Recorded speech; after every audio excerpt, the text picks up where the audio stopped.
The purpose of this conference is to bring together the global research of learning through play, share experiences, successes, challenges, and barriers to implementation. It is also the hope of the planning committee that connections will be made that can strengthen your good work in learning through play and parenting. My name is Andrew Reeser McDowell. I'm delighted to see so many Learning Through Play partners joining the conference. Maya Gayatonde and Devani from Chennai, India, many Pakistan colleagues, Ruben and Florence from ADRA in Rwanda, Nazar Dastemwev from Tajikistan, and Maggie Zhang, Dr. Lynn Jones, Julie Boland, Joey Sharon, and Patricia Falope. The Learning Through Play program would not have flourished as it did without the generous financial support of James Barber, Karen Hayes, and the Barber Family Foundation. And I'm pleased that James Barber is able to join this conference. 25 years ago, I was preparing to travel to Chennai, Tamil Nadu, India, to provide Learning Through Play training on the invitation of Maya Gayatonde at Balamandir Kamad Trust. I was speaking with a loud voice to Maya on the phone and then waited for a few seconds for her to respond. I could hardly hear her and was not sure I understood what she was saying. This went back and forth, and we did the best we could to finalize arrangements. Today, more than 100 of us will gather from probably more than 15 countries. We can hear and understand each other and even see the slides from the various presentations. This is a wonderful advance and makes it easier to learn from the significant work in parenting programs and research. This will be a benefit to parents and children. On a later Learning Through Play trip to India, our Balamandir colleagues took us to a tribal community in the Indian state of Karnataka. This was a group of 33 parents and community leaders who had trained in Learning Through Play. They were waiting to speak with us about what they had learned. 30 of these parents and leaders were unlettered. As we sat in a circle, I asked through a translator what they had learned from the training and resources. And one of the first responses was, "We understand that if we stop beating our children, they will be better learners." This response was a wonderful surprise because nowhere in the Learning Through Play material is this said directly. The reason I share this story is that I think it illustrates that Learning Through Play has a positive impact in poor and unlettered parts of society. As well, it is being studied and researched in sophisticated ways at universities. For effective parenting outcomes, we need all the skills of parents, community leaders, and research skills. I believe this conference and the wonderful variety of speakers will make this important point. This conference will be recorded so you can review the content, possibly use parts of it with your staff training, and we will send the link in the coming weeks.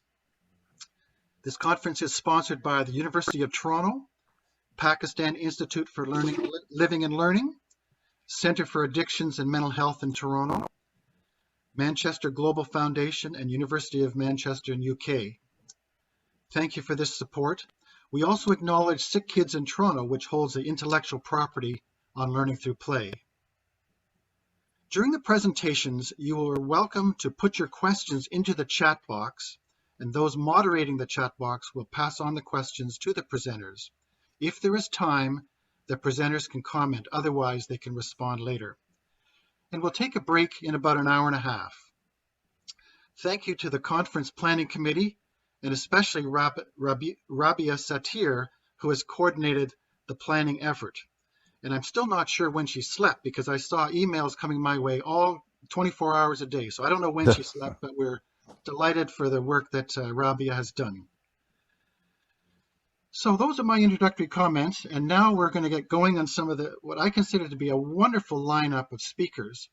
And the Planning Committee has decided, as you will see, to have quite a number of different speakers for shorter periods of time. We have a couple keynote speakers as well, but we have quite a number of them are for shorter periods because we wanted to get a broad sense of what's happening in different parts of the world in parenting and learning through play. and I'm delighted to introduce to you Nora. So Dr. Nora Andriopoulou is our first speaker. She will speak on attachment, which is a good place to start. Nora is a clinical counseling psychologist and associate professor in clinical psychology, psychology department, University of Ioannina, Greece. Her research interest lies with the areas of clinical counseling psychology, psychotherapy, psychopathology, and psychological well-being, and the therapeutic properties of close relationships with a special focus on attachment. Welcome, Nora. You can go from here. Thank you, Andrew, for the introduction, and thanks to the organizing committee for inviting me.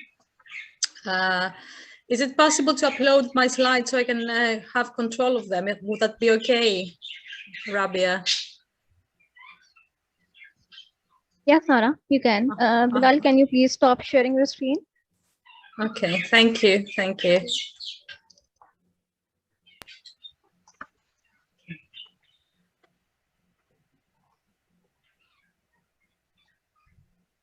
Can you see my slides?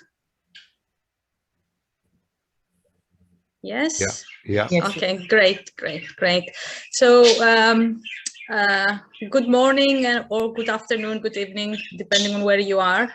I will take you through attachment theory. I think it is a good start, as Andrew mentioned, because this is at the heart of LTP, but also most parenting interventions. So I'll give you a brief account of the historical background and some basic concepts on attachment. I'll take you through individual differences in attachment and how the attachment system is an emotion regulator. And then I'll describe the link between attachment and mental health. And finally, I will close with some research on how attachment security can have a healing effect on different relationships. I have also prepared the summary of findings from the questionnaire we distributed prior to the conference on LTP after the end of my talk. So I'll start with a video which shows how the brain, how human beings are hardwired to process social and emotional information.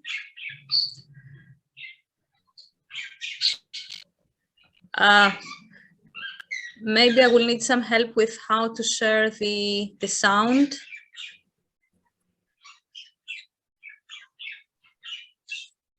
Bilal, would you be able to suggest how do we do that?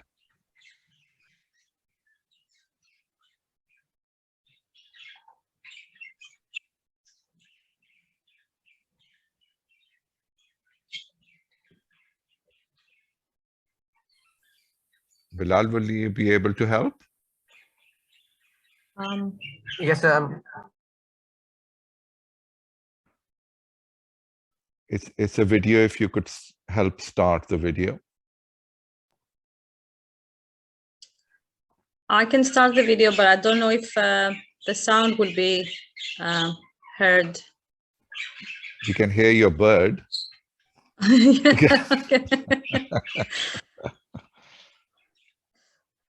Can you hear the sound? I think it's not started as yet, the video. Okay. Shall I share the link in the chat so Rabia, you could start the video? Sure, I can. Okay, let me try this then.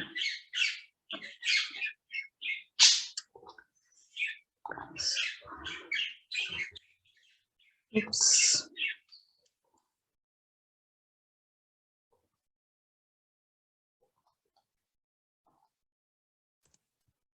This is the link.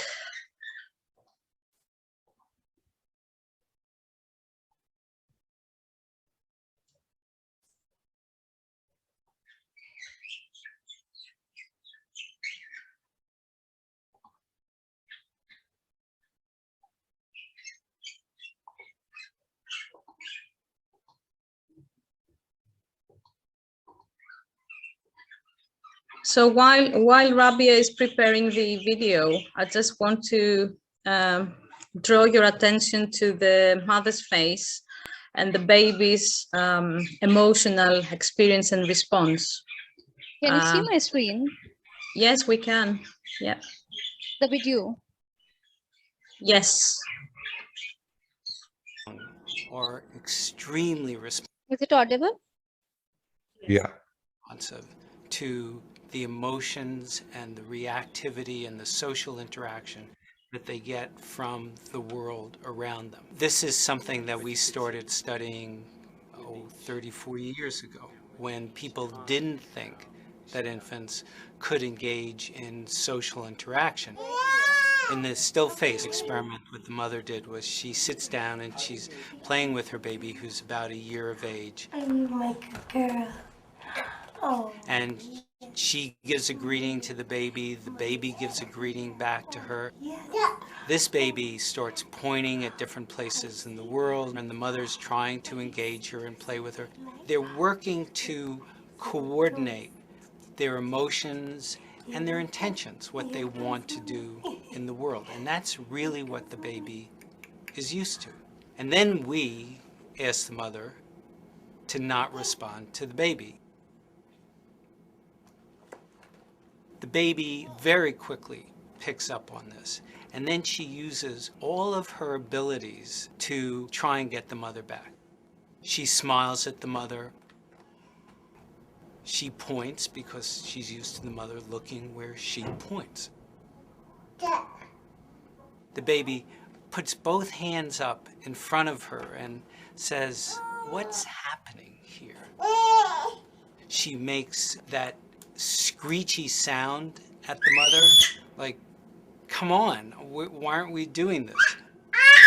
Even in this 2 minutes, when they don't get the normal reaction, they react with negative emotions, they turn away, they feel the stress of it, they actually may lose control of their posture because of the stress that they're experiencing. Okay. I'm here. And what are you doing? Oh, yes. Oh, what a girl. It's a little like the good, the bad, and the ugly. The good is that normal stuff that goes on, that we all do with our kids. The bad is when something bad happens, but the infant can overcome it. After all, when you stop the still face, the mother and the baby start to play again. The ugly is when you don't give the child any chance to get back to the good.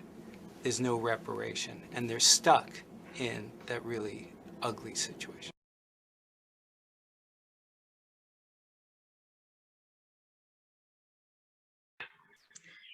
Okay, so this is an example of a securely attached child. When the mother was emotionless, the child was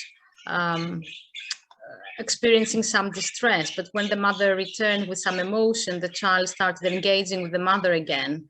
So this is an example of how our brain is hardwired since birth to actually process emotional and social information.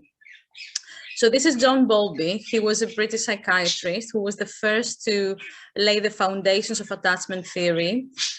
He worked with delinquent adolescents, and actually he observed that maternal deprivation had a negative impact on mental health and delinquency. So he didn't carry out any research. He actually based his theory mostly on case studies, and wrote quite a few books between 1969 and 1988. So on this slide, you can see mammals and turtle hatchlings. And actually the survival rate of turtle hatchlings who do not have an attachment system is 1 in 1,000. So from the time they hatch to the time they reach the sea, only 1 in 1,000 will survive. But the mammals who actually have an attachment system have higher rate of survival. And this is the most important function of the attachment system. So we have been born with that psychobiological system that actually motivates us to seek proximity to protective others who are wiser and stronger in order to promote our survival. And those attachment figures have two main functions. One function is the safe haven in times of need. So when the baby is sick, when they are feeling distress, or when they are upset for any reason, they will try to reach the attachment figure and get some comfort. So the attachment figure is a safe haven, but it also a secure base. So when a child is securely attached to their parent, they will actually feel strong to explore the environment. This is Mary Ainsworth. She was the first one to test actually attachment on infants. She devised a laboratory procedure, which was called the strain situation, to assess the quality of an infant's attachment to their mother. I won't show you any videos because they're quite long, but there's a lot of information on this procedure on the internet, and there are quite a few videos on YouTube if you would like to see how attachment is assessed. But the main idea is when a child has a need, the baby will communicate the need through crying. And the mother or the caregiver will meet this need, and the child will trust this person who is the attachment figure, and the child will start feeling secure. If the mother or the caregiver does not meet the need, the mistrust will develop and the child will have an insecure attachment to that person. So there are three main patterns of attachment: secure, anxious, and avoidant. I'll take you through the attachment individual differences now. So the secure child is confident that the parent is available when they need them. And the parent will be responsive. The child will explore their environment because they feel safe, and they feel that if they need the parent, they can easily return to them to get some soothing. And these children will show early signs of empathy and ability to talk about emotions. And the key word here is consistency. So the parent is consistently available to meet the child's needs. The avoidant child will cry a little when they are separated from their parent, but when the parent returns, they avoid the reunion. And they try to show interest in the surroundings, you know, like they show some, we would say, fake exploration, because they do have signs of anxiety as well. So the key word here is parental.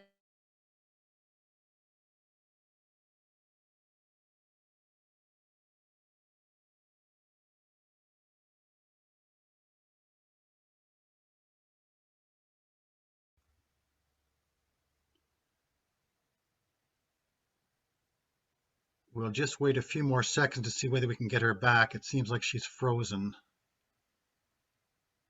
Confidence in themselves, but also in the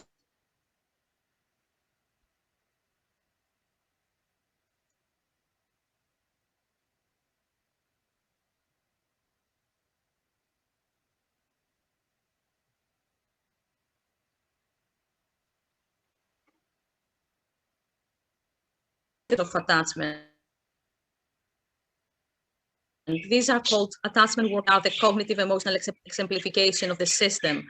So there are some cognitive schemas that actually help us navigate the world, make plans, foresee the future, and they give us some idea of who we are, whether we are lovable or not, acceptable or unacceptable, who our attachment figures are, and where we will find them, and whether they will be responsive, and whether the world is a friendly or not so friendly place. John Bowlby thought that we carry our attachments from the cradle to the grave. So the attachment system regulates our relationships throughout life. So in one study in 1987, some questionnaires were distributed, And the researchers found that we have, as adults, the same attachment patterns as infants, so avoidant, anxious, and secure. Fortunately, as you can see, most of us are securely attached to our parents and later to our romantic partners. At the beginning, when Mary Ainsworth started assessing individual differences, attachment was conceptualized as in a kind of type. For example, there was the avoidant type, the anxious type, or the secure type, but now research has moved and we have two dimensions. One dimension is avoidance and one dimension is anxiety. So people who score high, or kids who score high in avoidance but low in attachment, are considered to be avoidant. High in attachment, low in avoidance, they're considered to be anxious.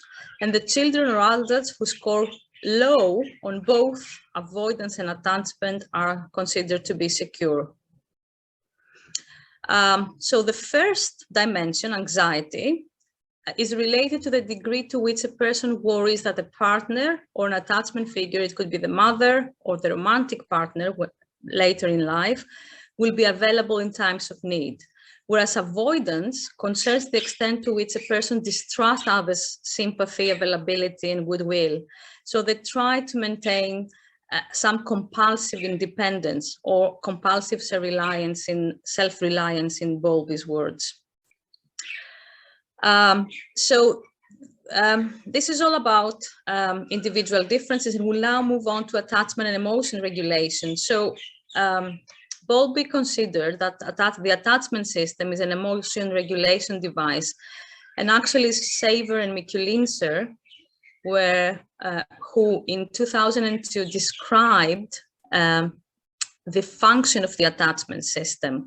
So basically it's like we have a radar to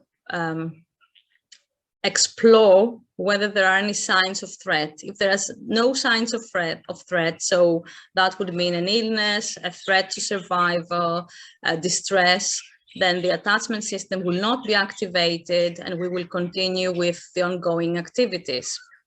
If the attachment system is activated though, because there is a threat, then the person will try to seek proximity to the attachment figure, the parent or the romantic partner. If the attachment figure is available, then the attachment system will be deactivated and the person will feel secure. So they will experience positive feelings and they will continue doing what they were doing, exploring the environment, engage with caregiving, etc., etc. If the attachment figure is unavailable, then there is another question. Is proximity a viable option? So if I try to reach and get the attention of the attachment figure, will the person be available? If you remember from what I mentioned earlier, in avoidant attachment, the attachment figure is cold, distant, so they're not available. So the person will try to deactivate the attachment system and keep a distance from both the attachment figure and any attachment-related cues or attachment-related emotions. The anxious children have had an experience of inconsistency. So sometimes the parent would respond, but at other times the parent would not respond. So they will try to hyperactivate the attachment system and intensify their emotions. They will cry more and they will show evidence of distress, so they will attract the attention of the attachment figure. So this is the anxious defensive strategies. So this is how, based on this theory, we regulate emotions. So people with attachment, who are attachment secure, will be open to experience and they will process all emotions, both positive and negative emotions, and they will engage in some constructive ways of coping, such as cognitive reappraisal of an event. They will take a different perspective. They will engage in problem solving or maintain their attention to constructive alternatives.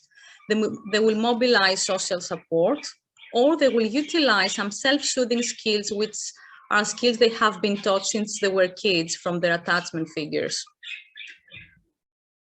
So it's not that secure persons do not experience negative emotions. They do experience negative emotions, but they can tolerate and regulate them. The avoidant person or the avoidant child will try to keep the attachment system deactivated because they know that support will not come from others. So they will engage with defense and inhibition. They will try to suppress, in other words, distressing feelings of fear, anxiety, sadness. But they also feel uncomfortable with positive feelings because these promote interpersonal closeness, which is something they try to avoid at all costs. So they will suppress the emotions and dissociate themselves from emotions and others. The anxious person will try to intensify emotions because, as I mentioned, they will try to attract the attention and care of the attachment system. So they will emphasize vulnerability and neediness, and they will show strong signs of sadness, jealousy, anger. Problem solving for them is irrelevant because they're overwhelmed by all those unpleasant feelings, and they experience an ambivalence. They need protection and they want to go closer to the attachment person, but at the same time they want to keep some distance because they feel that they will likely be rejected by them. So they use, these are the strategies, the emotional strategies they use to regulate emotions. Catastrophic appraisals. They will amplify the threatening aspects of even minor troubles. They are the child who will cry a lot and they will not be able to stop crying even when the parent tries to soothe them. These persons also maintain pessimistic beliefs about their ability to manage distress and the availability of others. They will attribute threatening events to uncontrollable causes. They have an external locus of control, in other words, and global personal inadequacies. They feel that they cannot deal with difficult situations. And they pay close attention to internal signs. In other words, they will ruminate over negative events. They will ruminate over negative emotions and potential threats. We will now move on to talk about attachment and mental health. We cannot say that there is a causal link between attachment and mental health, and most studies are actually correlational. But what we can say is that the people with insecure attachment have a predisposition to actually experience mental health problems. This is a study that started in 1975. And lasted, I think, for more than 30 years, if I remember correctly. They focused on social experiences and parenting a lot. And they actually assessed in that study the attachment as well. So what they found, and you can see different papers from different years as the results were coming out. What they found is that insecure attachment in infancy is associated with behavioral problems in preschool children. Those kids were significantly more likely to show behavioral problems at elementary school. Disorganized attachment, I didn't mention that attachment style, but these are the kids who have high scores on both anxiety and avoidance, and they are the kids who most probably have parents who are abusive. They will have a high global index of psychopathology in adolescence. Anxious attachment is mostly related to internalizing problems like anxiety disorders or depression. And avoidant attachment is related to externalizing problems in childhood, such as aggression or dissocial behavior and other externalizing issues. So when parenting is stable and secure, kids will feel, will have a positive foundation for mental health.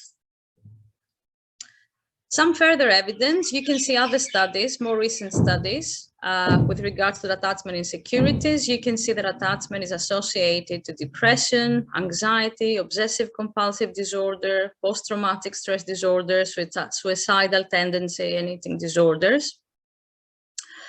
It's also, anxious attachment is also associated with some personality disorders, such as dependent, histrionic, and borderline personality disorder, whereas avoidant attachment has mostly been associated with schizoid and avoidant disorders. So, is there a causal link between attachment and mental disorders? We cannot claim that.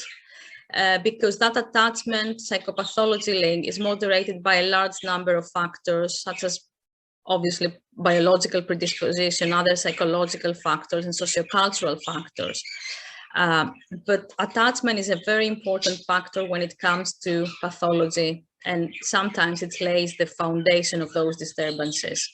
So it can be viewed, as it is mentioned in the slide, as a general vulnerability to mental disorders rather than a causal factor for mental disorders. The important thing is that attachment can change, so it's not set in stone. And actually, there is a lot of evidence coming from parenting interventions, such as Circle of Security. I think Circle of Security has the biggest, more extensive evidence-based base.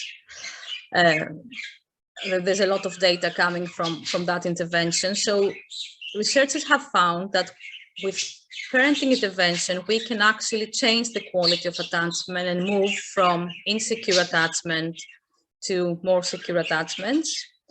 There are improvements of mothers' well-being. I think this is something that we have also seen with learning through play in a lot of studies. There is an improvement of the quality of the home environment, improvement in parental emotional functioning. You know, actually, attachment security can lead to fewer behavioral and emotional problems in children. Also, there is a reduction of antisocial behavior in adolescents. So there is a lot of evidence building up showing how attachment security can actually lead to positive outcomes. There's also some line of research coming from experimentally induced attachment security, which is called priming. So basically what the researchers do is they activate security mentally, and they have found that this priming, this activation of attachment in the brain lowers the level of depression and anxiety, and they lead to more secure-like emotion regulation strategies.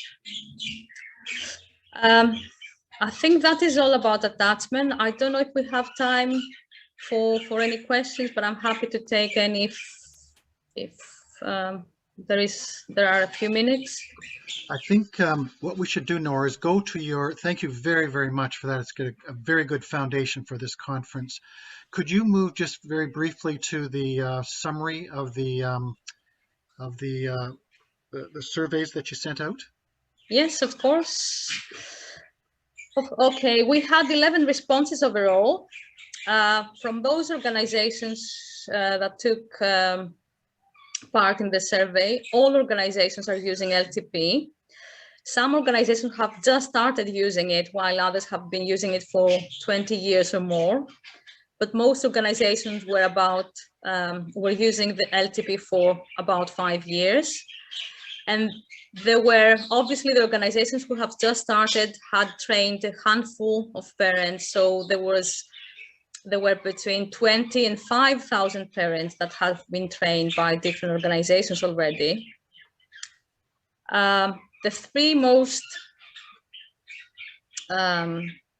challenges faced by the children served by the organization were the lack of awareness among parents regarding child development, outdoor learning opportunities using play, trauma and harassment, malnutrition, shelter and house needs, mental health issues and infectious diseases. The challenges when it comes to delivering LTP were limited resources to train practitioners, financial barriers, lack of access due to inability to maintain licensing fees, lack of playing materials and playgrounds, pitching the level of LTP modules so that they are understandable and usable to rural women, adapting the LTP messages to suit the context of the local parenting environment, so cultural adaptation, in other words, time constraints faced by mothers, and staff turnover. When it comes to training, those were the challenges faced by the organizations, the unavailability of practitioners and staff turnover, lack of commitment on part of some organizations or collaborative organizations, obviously funding, no evaluation of LTP in some organizations, the cultural adaptation of LTP to suit the relevant environments, and delivering training to all primary actors. So, for example, some practitioners had no formal training other than attending conferences and studying relevant material. Some practitioners had only a few days training, and there were some practitioners who mentioned that they had training from the Pakistan Institute of Learning and Living and the University of Manchester. And those practitioners who actually had training feel that the training was adequate to meet their needs. To the question whether the practitioners had access to LTP master trainers, 80% of the participants said yes, they had access, and 20% of participants didn't have access to master trainers. What training the organizations would need, what further training, more early or resources, more early year tools and research methods, training in early years tools and research methods, training LTP for dads, trainers training, a refresher course at periodic intervals, and supervision and any new innovations in delivery of LTP, training in brain development and parenting, and basic LTP training for those practitioners who didn't have any formal training. To the question whether the organization has been involved in evaluating LTP work, 45.5% of practitioners mentioned that no, the organization hadn't been involved in any evaluative work. So there is a lot of scope for research, in other words. And the majority of the organizations would like to be involved in more evaluation and research.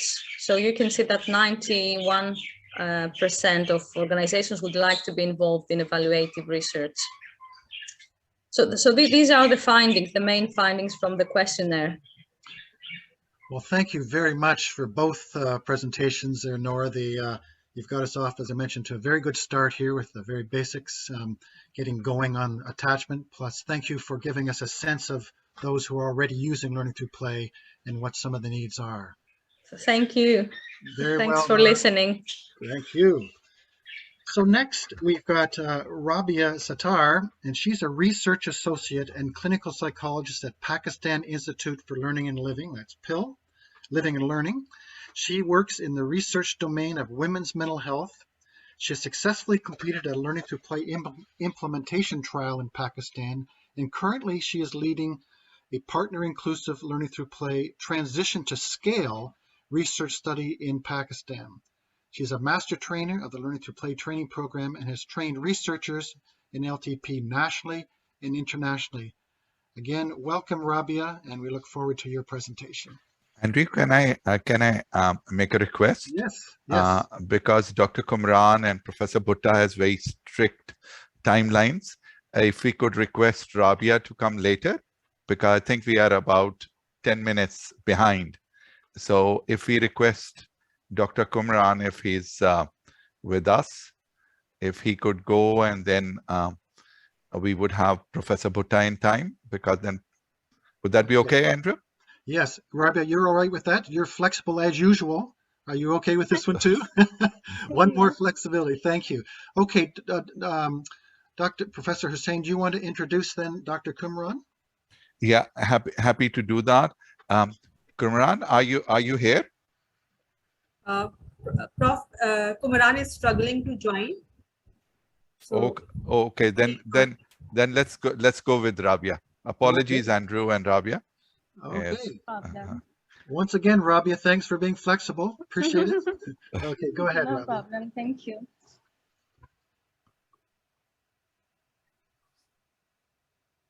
Thank you, Bilal. Assalamualaikum and hello everyone.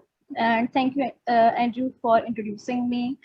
I will talk briefly about learning through play and how this parenting program basically initiated. Bilal, can you please? Okay. So basically the first 3 years of life are very crucial and significant time for child brain development, because the baby at birth has 50 trillion brain cells that are eager to make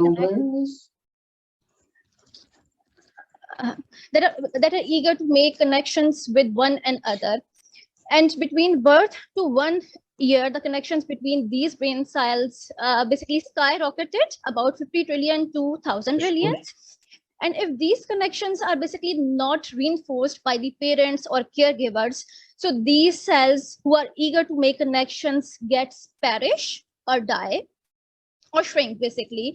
So parents need to be very careful that how they can promote their development through reinforcing and stimulating through sensory modalities of child, like through voices, through sight, smell, through touch. So, Bilal, can you move, please? So that's why parenting has a very crucial role. Not only mother is important in parenting, father is equally important in parenting. So these basically experiences during the first years have a major impact on child development, not early development. It has again an impact on later development and throughout the life. So each time when you interact with your child, when you talk, when you play, so it gives a major impact and a significant difference on child development, especially the brain development. Can you please move next? Coming towards learning through play, I will give a brief introduction because we are short of time and lagging behind. So I will try to briefly talk about the LTP. So this is basically a manualized intervention which is internationally recognized low literacy and low cost parenting intervention program, which basically provides knowledge about how to upbring your child, how to promote child development through different play. So it was initially developed for child with appropriate milestones, and then it was developed for child with different special needs and disabilities. Next, please. So the basically central feature of LTP is basically a pictorial calendar. Bilal, can you please move next? It has 8 successive stages from birth to 6 years, and it basically promotes parent and child interaction, their attachment, and through attachment and interaction and involvement of parents in play and during the first 3 and 6 years of life, specifically during the 3 years of life. It can promote child development basically through attachment and security. So in this 8 stages, it is basically divided in 5 developmental areas, which is sense of self, physical development, relationship with significant other, specifically with father and mother, understanding about the world, and communication, both receptive and expressive. It has 10 sessions, and it takes 3 months to take these sessions. The LTP is basically based on two theories. One is goal-based attachment theory, and second is Piaget's cognitive developmental theory. Can you move next, Bilal? So basically, Nora has very nicely covered the attachment theory. I will just talk about how LTP is based on attachment theory. So according to the attachment theory of Bowlby, children are biologically pre-programmed to create bond with significant others, especially the mother and the father. And they have innate tendency that they can create bond, they can create attachment through like different behaviors, like crying, through smile, through their body language, through gestures. So here is a model which shows that the impact of primary caregivers' behavior toward child. Like if the primary caregiver is very positive and loving, so the child feels secure. If the parents and primary caregiver is unloving or rejecting, so the child feel avoidant. And if they are angry or confused, so the child will be resistant.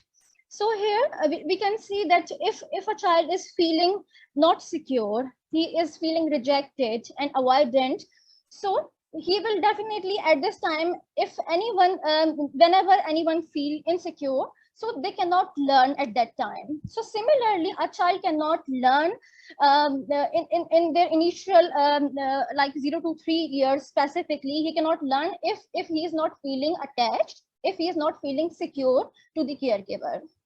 So that's why the attachment is very important. Can you move next? The key concept of Piaget's theory is basically focused on understanding how child acquire knowledge, how he gain knowledge, and how the understanding basically focus on understanding that how the intelligence develops through different stages. So Piaget's theory of cognitive development has 4 stages, which is sensory motor, pre-operational, concrete operational, and formal operational. So according to this theory and Piaget's, the child interacts with the world, and through interaction with the world and surroundings, he gains knowledge and he add on his previously acquired knowledge and then accommodate new information. So LTP is based on basically in 2 theories in which I have discussed. Bilal, please move next. So basically LTP teaches that how important play is, how important play activities are to create bonding with the child and to develop and foster child development through like different simple activities. You don't need very expensive or fancy toys to play with a child, but it is very important that you are available for the child every time, specifically during the initial 3 years. So basically, these activities enhance and promote child development and promote attachment and security, and educate the parents that how they can be sensitive towards the child cues, so that they can understand the child's needs and they can promote the child development. Next, please. Coming towards the background that how basically the LTP program was initiated. So it was first developed by Dr. Asham. She was psychologist in Africa, and during 1970s, he observed the need to create or to develop a program for basically African population where she was basically based, because she observed a need that approximately 2 out of 5 children were dying before the age of 5. So she wondered what could be done for these children and for these communities, and how she can encourage their development through programs which are not which doesn't need basically money, because this program was basically based on the needs at that time, that who basically people who were very deprived and living in very low resource settings of Africa. So she prepared few sheets of LTP that were basically focused on what parents can do in a low income settings to encourage healthy development which was including like relationship with the parents and what to encourage at various stages of basically development through homemade toys and through like local materials, homemade materials. So her work is basically based on African settings, low resource settings. And after that, she moved to Toronto and further she developed LTP program through home visitors program in Toronto, in which she trained, in which trained staff provided education about parenting to parents about child development and how they can create a bond, healthy bond with a child. Further, she developed concepts of parents helping parents program. So now the version we are using of LTP calendar is basically the fourth edition. Next, please. So LTP basically first and formally evaluated in 2003 by conducting focus group with parents, and some emerging themes are highlighted here, like importance of LTP on mother's emotional well-being, their engagement with the child, and specifically father's engagement as well during child rearing. There was reduction observed in physical punishment to the child, and there was increased parental knowledge, child development, and improved parent-child interaction, and their rearing practice, of course. Next, please. So till now, LTP has been used in more than 20 countries, and the core booklet, the calendar and manual, which is from birth to 3 years, has been translated around in 35 languages. Next, please.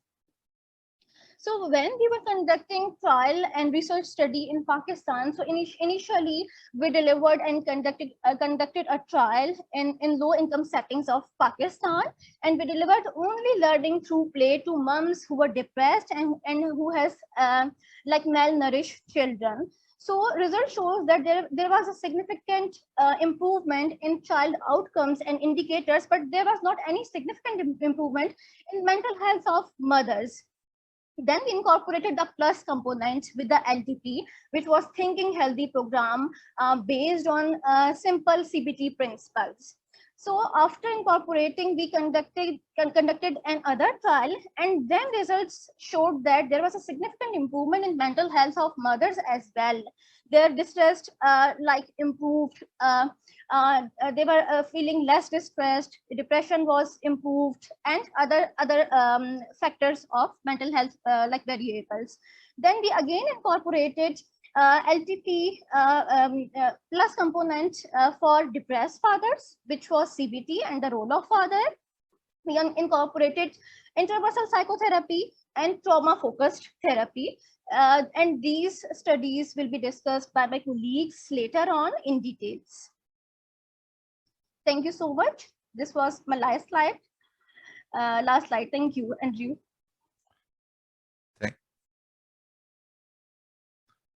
Andrew, you're on mute. Andrew, you're on mute.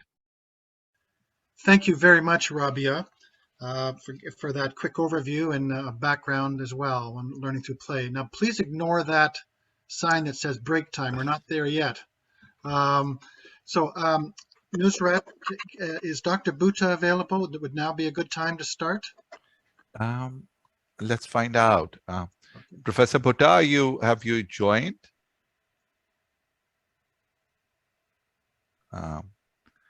Maybe not as yet. Okay. Should we have a bit of discussion for 5 minutes? I think that's wonderful. Yeah. Now, the moderators have been taking questions, and we can go back even to Nora's presentation as well, or Rabia's, or general questions if you'd like. So can the moderators feed the questions? Do you have any questions that you can give us that have been brought to you? There are two comments which I've seen, Andrew. Okay. One is about this study in Romania with the orphans. I think that was one question about, and that is where a lot of learning happened around that time. So there's a request to share those results and those studies. So we'll do that who has requested.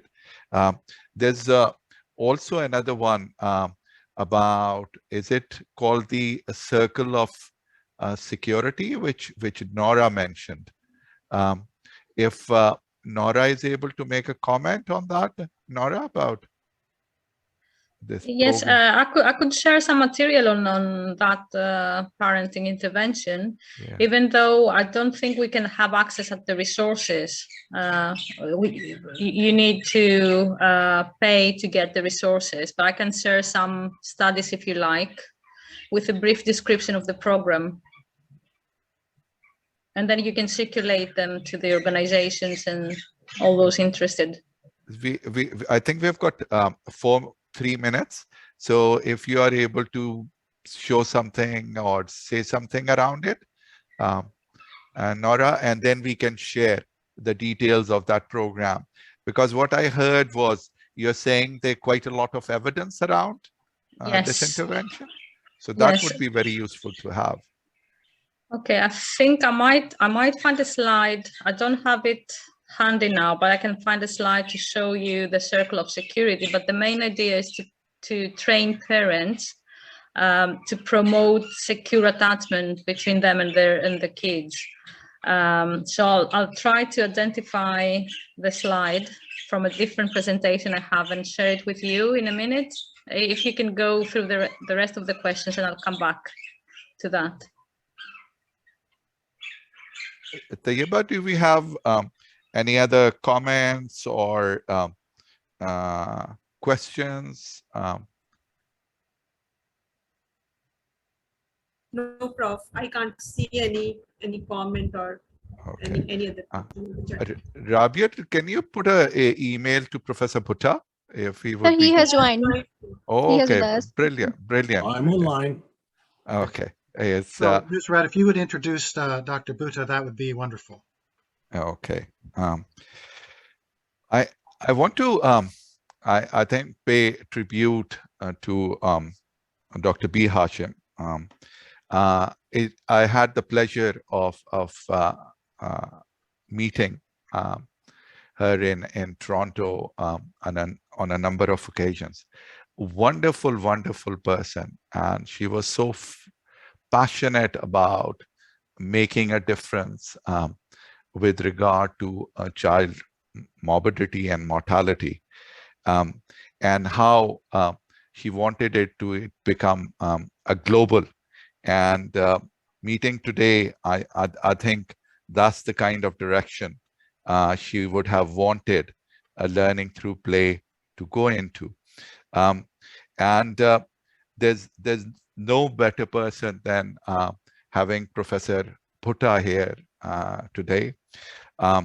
We both, as Pakistanis, as medics across the globe, are very proud of him. So a brief introduction is Professor Bhutta is the Robert Harding Inaugural Chair in Global Child Health at the Hospital for Sick Children, Toronto. He's the co-director of Sick Kids Center for Global Child Health and the founding director of the Center of Excellence in Women and Child Health at the Aga Khan University. He's got unique joint appointments. He also holds adjunct professorships at several leading universities, and these include the schools of public health at Johns Hopkins, Baltimore, Tufts at Boston, University of Alberta, as well as the London School of Hygiene and Tropical Medicine. He's a designated distinguished national professor of the government of Pakistan, and he recently interviewed us for a grant application and was the founding chair of the National Research Ethics Committee of the government of Pakistan. Dr. Bhutta is part of the 7-member independent expert review group, which was appointed by the United Nations Secretary General for monitoring global progress in maternal and child health. He represents the global academic and research organizations on the Gavi Alliance Board and is the co-chair of the Maternal and Child Health Oversight Committee of the World Health Organization, Eastern Mediterranean Regional Office. And I can go on and on. No, I don't. So it's Please. such a pleasure, Professor Bhutta. Please, Well, it's on to you.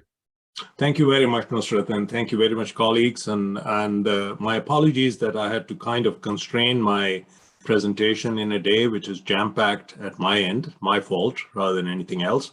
What I thought I would share with you is something so current that it hasn't yet hit the airwaves in the way that we thought it might. I am speaking about the Lancet series on optimizing child health and adolescent health and development that was just launched in London on the 28th of April in person by some of us. And I thought what I might share with this group that is so focused on many of the issues germane to this topic is the genesis of the series and also some of its key messages through the lens of its coordinator, which I had the great honor of being. The series is a product of many years of work, and it's a collaboration between many academic centers highlighted on this slide, and also a global initiative of Countdown to 2030. And it is an anniversary revisit of a topic that we first did as part of the Bellagio Child Survival series in 2003, where we evaluated some of the issues related to the global challenges of newborn and child survival. This is the group that assembled in the Rockefeller Center in Bellagio in Italy and looked at this issue in its entirety. And you can see many of us looking far more youthful than we are. And one of the key points that we highlighted at that time was what a big global challenge it was and how inequitable it was, because these 10 million children who were dying every year at that time were largely clustered around sub-Saharan Africa and South Asia. Each one of these dots on this slide is a cluster of 10,000 deaths. And this was one of the bases for many of the actions that were undertaken during the Millennium Development Goal period of efforts at national and regional levels to reduce child mortality. And we made significant progress, certainly in terms of reducing child mortality by upwards of 50%. And we also, as part of our scholarship and work, assembled again in Bellagio in September 2019, at a time when the world was very different. So this series was conceived without the pandemic in mind, and everything turned upside down, as you know. But we have been able to shape this series to look at how it might influence the post-pandemic rebuilding of child and adolescent health across the continuity of early life and all the way up to adolescence, including the school age group. So series has 4 papers and a linked comment. And the first paper in the series was produced by my colleague, Bob Black, from Johns Hopkins, with a large group of collaborators looking at health and development from the preconception period till 20 years of age with a human capital lens. And the reason why it used human capital is because of late, the World Bank has been focused on looking at this as a measure that has in its estimations, not just survival, but also important issues related to linear growth and education. So it's a combination, may not be the perfect combination. This is what the bank is used to look at capabilities and economic potentials of nations and people. And our broadened concept of human capital for the series included health, nutrition, well-being, as well as interpersonal skills and knowledge that fulfill individual and societal potential. And it's particularly important from the adolescent age perspective and looking at things across the life course. And we will consider some of these issues in terms of challenges and disparities across the life course.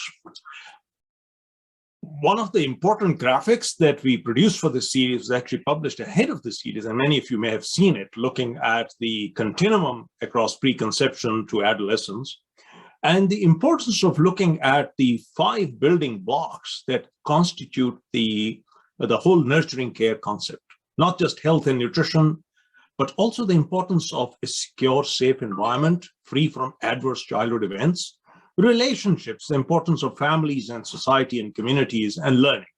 And the influence that many of these things have that you see up here, climate change, socio-political, economic policies, services, on this entire milieu. At the time when we drew this, as I said, we didn't have the pandemic in mind, but we could have easily put in a circle here to look at global challenges that relate to unforeseen events. So regardless, if you look at numbers, the world has made progress, particularly in the things that you see up there.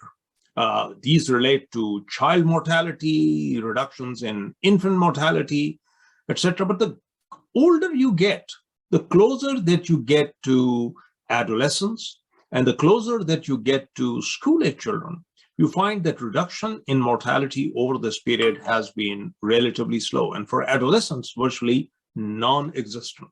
And when you put it all together today in 2022, the most recent estimations still talk about close to around 8.5 million deaths across the period pre-gestation, stillbirths, newborn child health, and adolescent health across the world. And it's the same geographies that we highlighted some 20 years ago, sub-Saharan Africa, South Asia, that bear the bulk of the burden.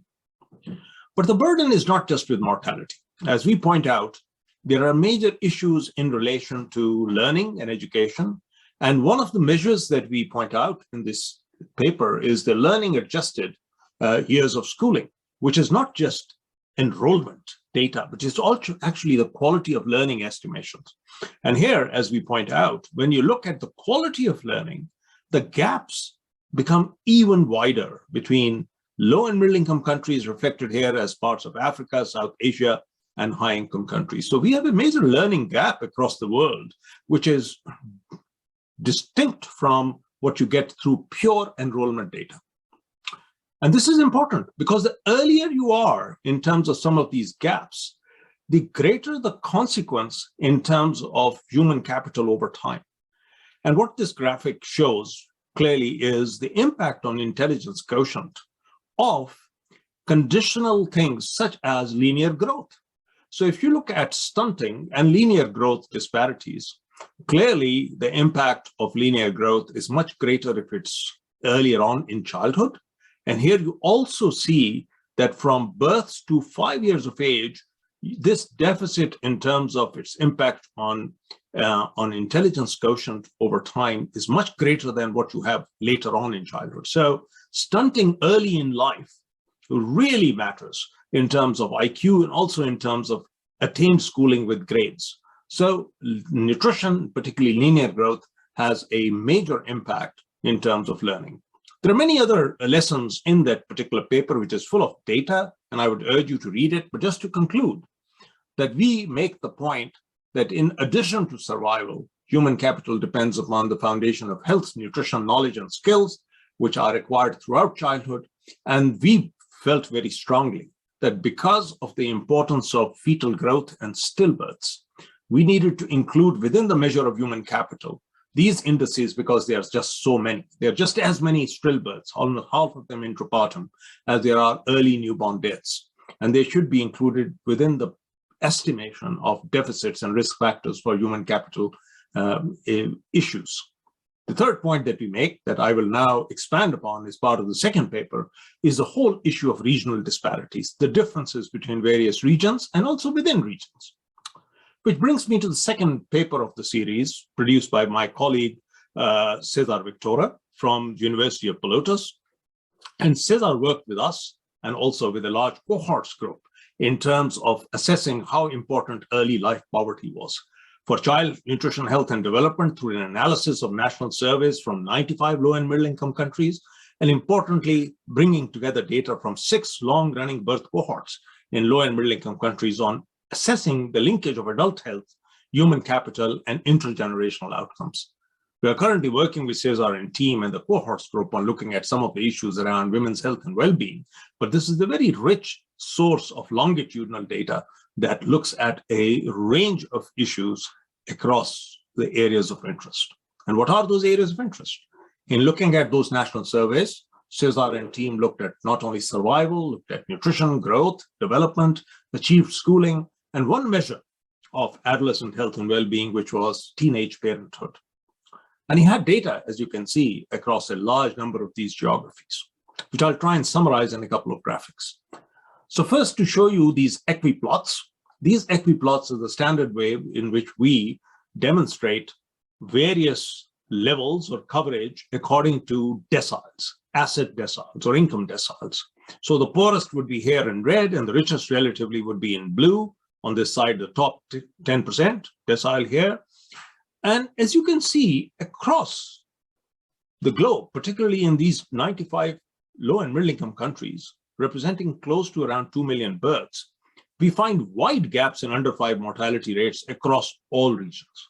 Even with regions with relatively low mortality rates, such as Latin America and the Caribbean, there are still gaps, and they become much wider when you get to Africa.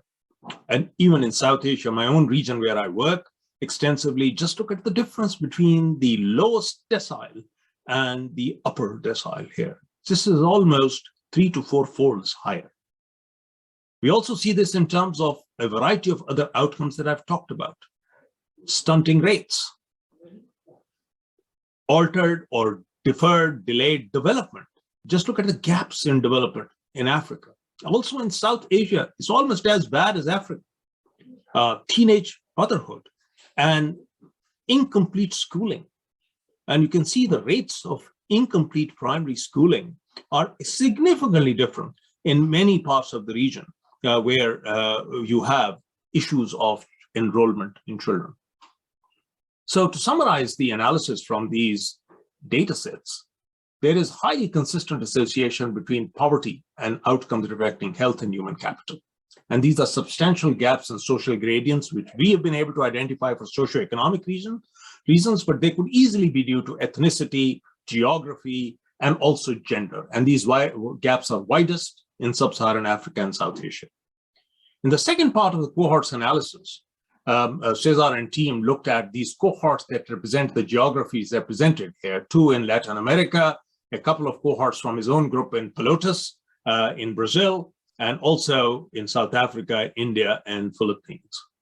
And here, if you look at the outcomes that we were interested in, metabolic syndrome, overweight, obesity, and psychological problems overall, more than mortality, you look at these areas and it looks very similar to what I've shown you for the analysis of other data set from household surveys. And you find that early exposure to poverty in many of these regions is associated with lower human capital through attained schooling, IQ, and adult height. We don't show the height in these graphics, but this shows attained schooling. And those who had lower socioeconomic gradients at the earlier stage have considerably lower attained schooling, and by whatever assessments were done as part of these surveys, lower intelligence quotient. Early life poverty and adult outcomes, therefore, is associated with altered human capital outcomes with strong evidence of social gradients. And these can also be risk factors for many non-communicable diseases that you see emerging in these populations, such as metabolic syndrome and symptoms. And the reason why these data are so important, friends, is because we've just seen the most egregious economic shock across the world. And the economic shock that we had from COVID-19 has been amplified many folds by the crisis that we have had with Ukraine and other conflicts. And at this point in time, even middle-income countries that were doing so well, like Sri Lanka and others in South Asia, are virtually teetering at the brink of people falling below the poverty line. So this is a major, major issue in terms of its potential impacts for the future. And I think the key messages from this paper is that this is absolutely important today, because the children today are the adults of tomorrow, and these will likely affect health and human capital across generations, and they need urgent action today.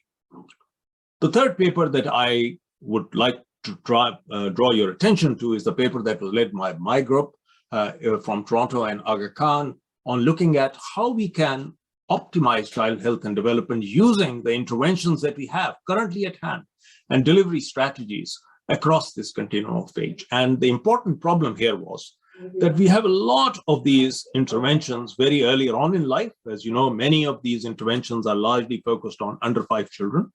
We have some aspects of adolescent health now coming into the picture, particularly around non-fatal outcomes, mental health, issues related to non-communicable diseases, suicides, and many other issues that are coming to the fore.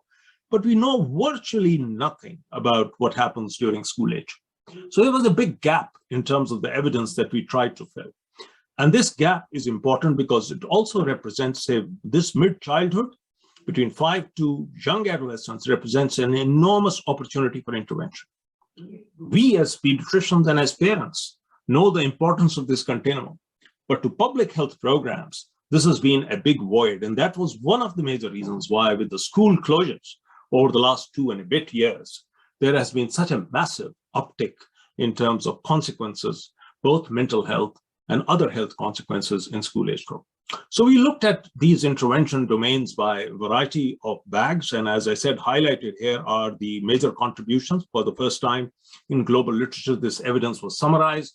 This evidence, I'm only going to skip through some of the other stuff that's in the paper to focus on what we have currently summarized for school age children and young adolescents. So we've looked at this as a transitionary period, but it is extremely important in terms of the influence that peers and the environment has on growth and development of children at this age. And these are also where many risk factors are changing pretty rapidly. There are also opportunities because for young adolescents, at least, digital strategies and exposures to social media represent such an enormous challenge as well as an opportunity for intervention. So we reviewed many key intervention domains for this age group, 5 to 14, across infectious diseases, healthy lifestyle, NCDs, mental health, etc. And we identified that there was a major evidence gap.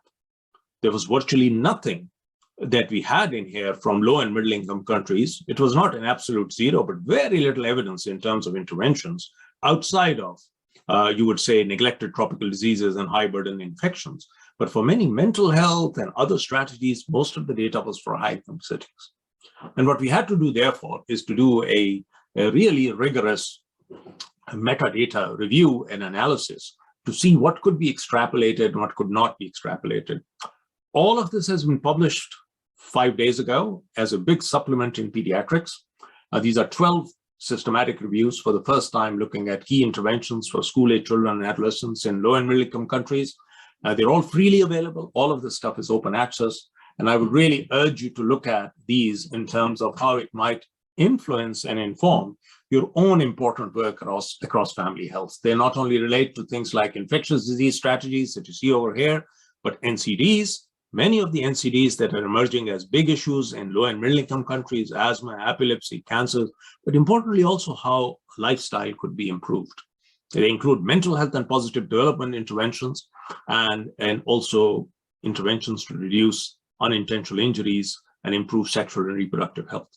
I'll try and summarize a lot of this in one slide, and I will not go through this in detail except to say that we have a number of outcomes where we've been able to collate the evidence from available systematic reviews and evidence to say these make a lot of sense for trying to implement, if not at scale, at least in initial pilot form in low and middle income countries through school and community platforms as a means of improving the current status. And these are things that we hope the WHO and others will pick up. And we're very pleased in our launch that both the executive director of UNICEF and Dr. Tedros were able to give us very strong support and join virtually through key messages to us. And these platforms, you will see, ladies and gentlemen, will probably become important also for low and middle income countries as they are already well established in high income settings. The fourth paper, I'm conscious of time, so I'm going to speed through this, was looking at health and social systems for all children living in low and middle income countries, and what were the structural innovations needed to develop high quality service. This paper was led by Margaret Crook from Harvard. And Margaret, who has been working on a lot of these issues across health systems, principally used her lens on what were the issues around system failures within health systems in low and middle income countries related to governance, quality of services, and lack of integration that could be improved.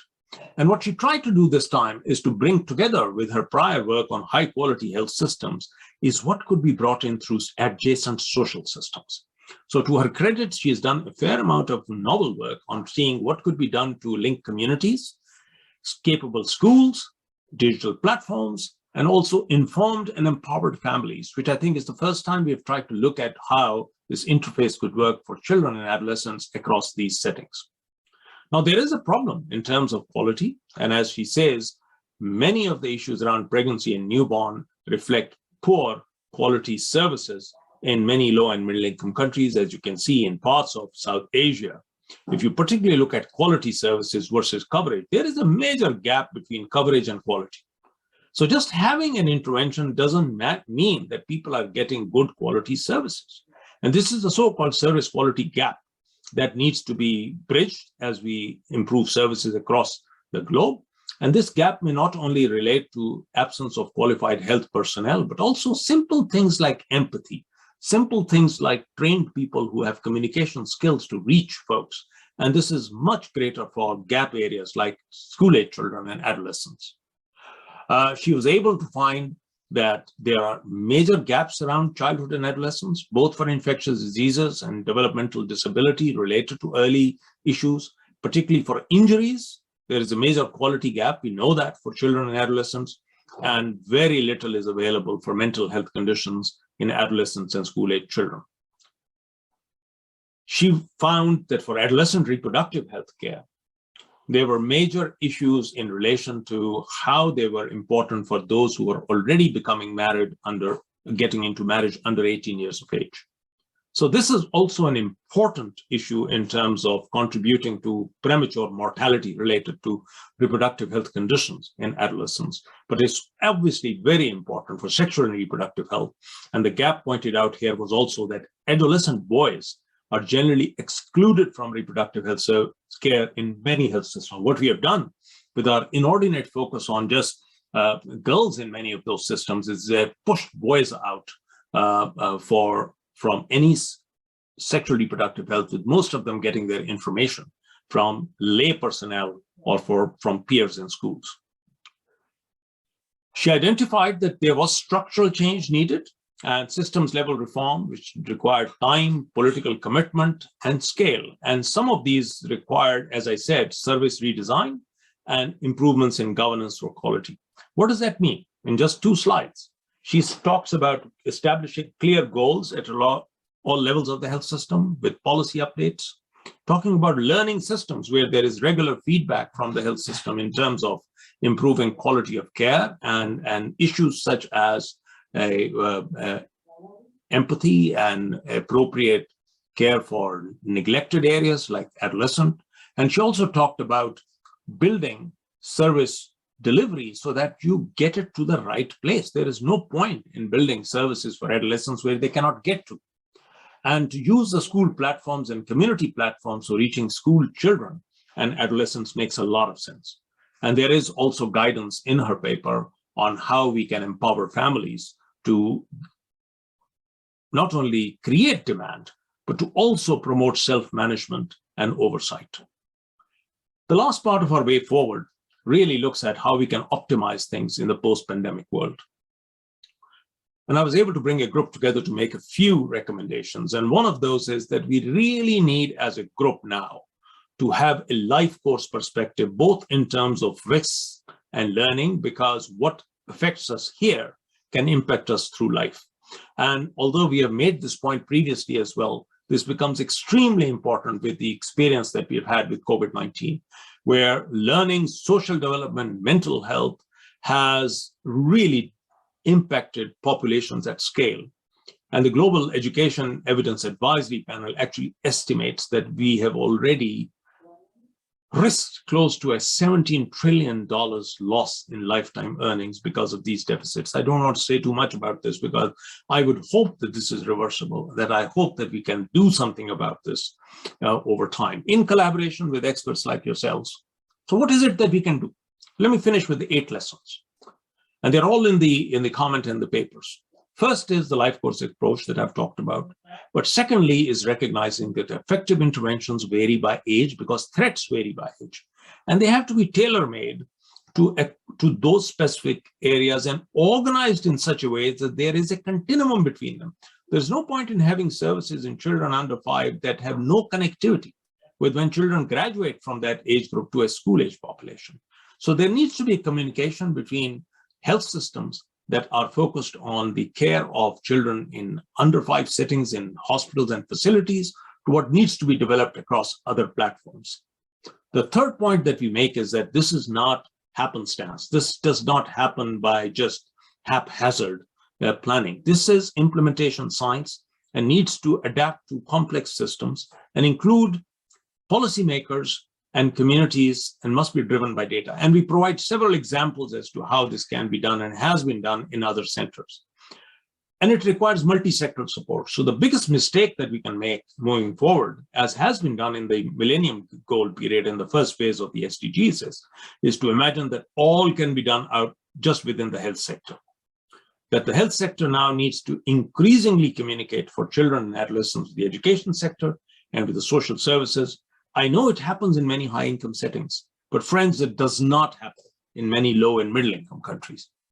These need to be coupled with enabling environment, which increasingly means that you have to have community platforms where you can reach the people who have not been reached and where you can create the networks of children connecting with their peers, communities, and schools. And this must be managed appropriately by country-level political will.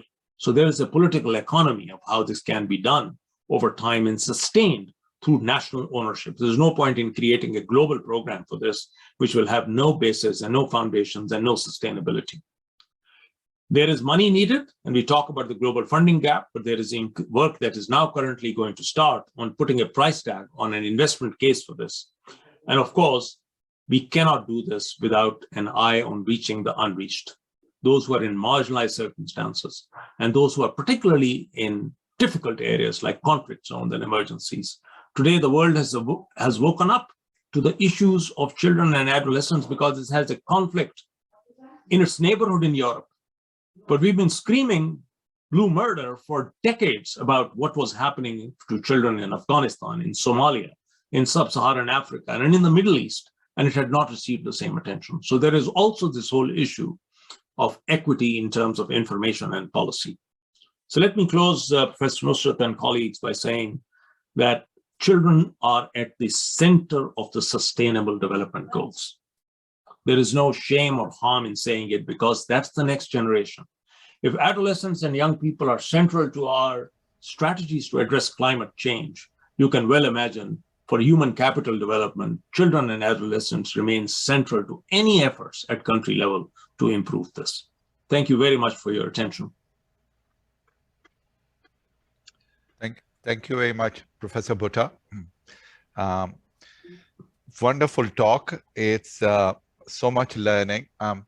I think people were so engrossed that we do not have any questions as yet, but I have a comment and a question, both related to where I am originally from and one where I currently live.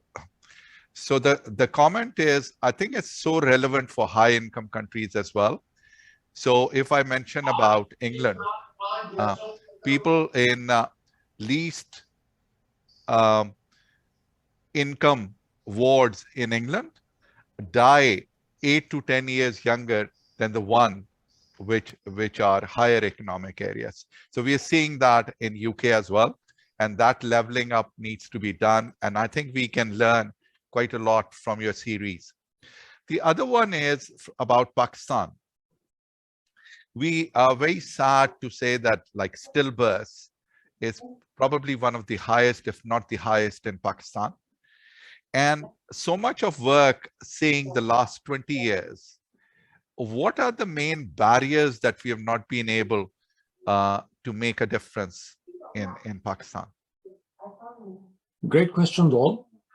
And let me start by saying first that since I spend my time both sides of the Atlantic and have a life here and a life back home, I go back and forth.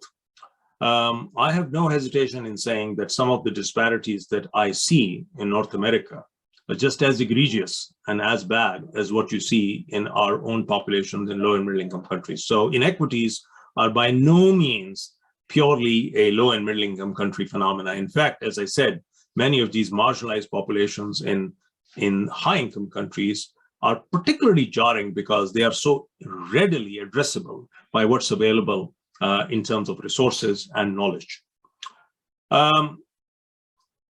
Pakistan is complex. And as you know, compared to many other countries in the region, maybe with the notable exception of India, which is far greater in size and resources, Pakistan is not one country, it's 5 countries with topographic and demographic and mortality differentials. In fact, we have written on this to say, there are actually 5 demographic patterns and mortality patterns in Pakistan, with areas ranging from just pure deserts or very remote mountain populations where people have no access to care, no services, tremendous food insecurity, and effects of climate change. And then there are large, sprawling urban metropolises with major urban slums. So there are tremendous disparities in terms of structures, geography, population. There's also a burgeoning population which is far outstripping many of the resources. Currently, as many of you know, the region is facing one of the greatest challenges of heat shocks. Well, over the last 1 month or so, and particularly in the last couple of weeks, we have experienced nothing like we've seen in the last 60, 70 years or recent memory. And that is a reflection of how climate change is affecting lives and livelihoods of people. Pakistan gets in the news because we have data systems to record temperature, but it's just as bad in Afghanistan. And it has led to people actually moving out. So there are complex issues linking living conditions, environmental conditions, and poverty in many of those domains. There is also no question of tremendous disparities. Some of those are structural. So why does it relate to things like stillbirths and all? If you look at, and I've looked at this quite closely and regularly over time, there has been progress in Pakistan, but it's uneven. The progress is greater in, obviously, populations that have access, that are relatively rich, more educated, more urban. When you go to rural populations, the progress disappears. And therefore, it's very important for us to keep an eye on exactly how we are going to address this over time, and what do we need to do in terms of interventions that need to not only come through platforms such as community health workers to reach the poorest of the poor, but also require infrastructure support, such as establishing universal health coverage in primary care settings. So I wish there was more time to discuss this, and I look forward to the opportunity to talk to you at some stage soon about how, innovations can be put in place to do things at low cost. And one final comment here that I will make is that I've been making the case for a while now that this is not just an issue of low and middle income countries. Some of the solutions to disparities are also in reverse learning. I wish that Canada had introduced some of these strategies of community health workers decades ago as a means of reducing some of the gaps that it sees in Indigenous care. Not by imported health workers, but people who can be trained as volunteers and groups within the same community. I think that would have solved many of the issues and would have probably been a lot more acceptable to the community, which has been marginalized for centuries now. Thank you. Thank you, Professor Bhutta. I see 2 hands, but I'm not too sure if we would be able to take those questions, because I have time. I have a little bit of time. I can certainly take questions. We'll take, and we would appreciate if it could come in the chat, but we'll take the 2 questions I can see hands on, Rakshi and Lenjon.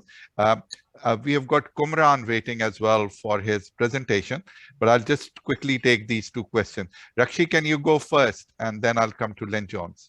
Thank you very much, Professor Bhutta, for the excellent presentation. I was just going to state that the 5 domains you showed in the beginning are very much under the domain of right to health of a citizen. And also, until we are able to tackle clean water, sanitation, etc. together, it's really important. I'm really pleased that you have said that it is the responsibilities of the governments, and the governments have also signed a lot of covenants and declarations and instruments. And low and middle income countries have also been given the flexibility of progressive realization, but it has to be in cooperation with high income countries. And although we have UN and WHO who are sort of trying to facilitate things, but when you see that only 0.2% of research funding goes to low and middle income countries, the disparity you talked about is so stark.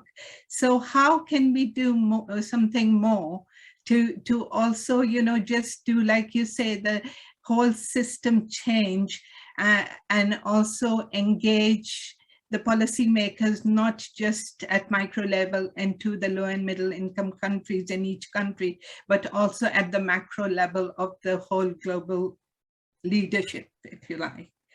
So I would love to talk to you more about this. Well, let's take the second question. I'll try and give you a succinct answer, but yes, absolutely, would love more engagement. Ms. Jones. It's Dr. Jones, actually, no worries. Actually, it ties very nicely to Dr. Mem's question, and also you half answered my question as I was talking. I do feel, and you made it clear, that the global indicators that look so optimistic, even in some of your articles, are now downturning dramatically. I don't have to rehearse these for you because of the climate and ecological crises. And as we have predicted, are likely, the Secretary General has made it fairly clear with the two most recent sections of the IPCC report, we've got 2 to 3 years to turn things around. I'm wondering how you suggest your, this is tied, you know, what you're saying about child development and the potential is tied to the issue of loss and damage payments from first to, I don't know what term to use, but you know, the low income part of the world, which really deserves reparations, loss and damage payments, and is going to suffer much more intensely in all the ways you've described. Is there a way of making political capital of this sort of outstanding research that you're presenting now? I'm really interested to know how you think that's done, because I think it is an emergency. Thank you. This is a really tough one, but let me start with the first question, which is quite true, and I'll try and link both of these, if I may, in some ways. So let me try and say that I think a global movement is needed.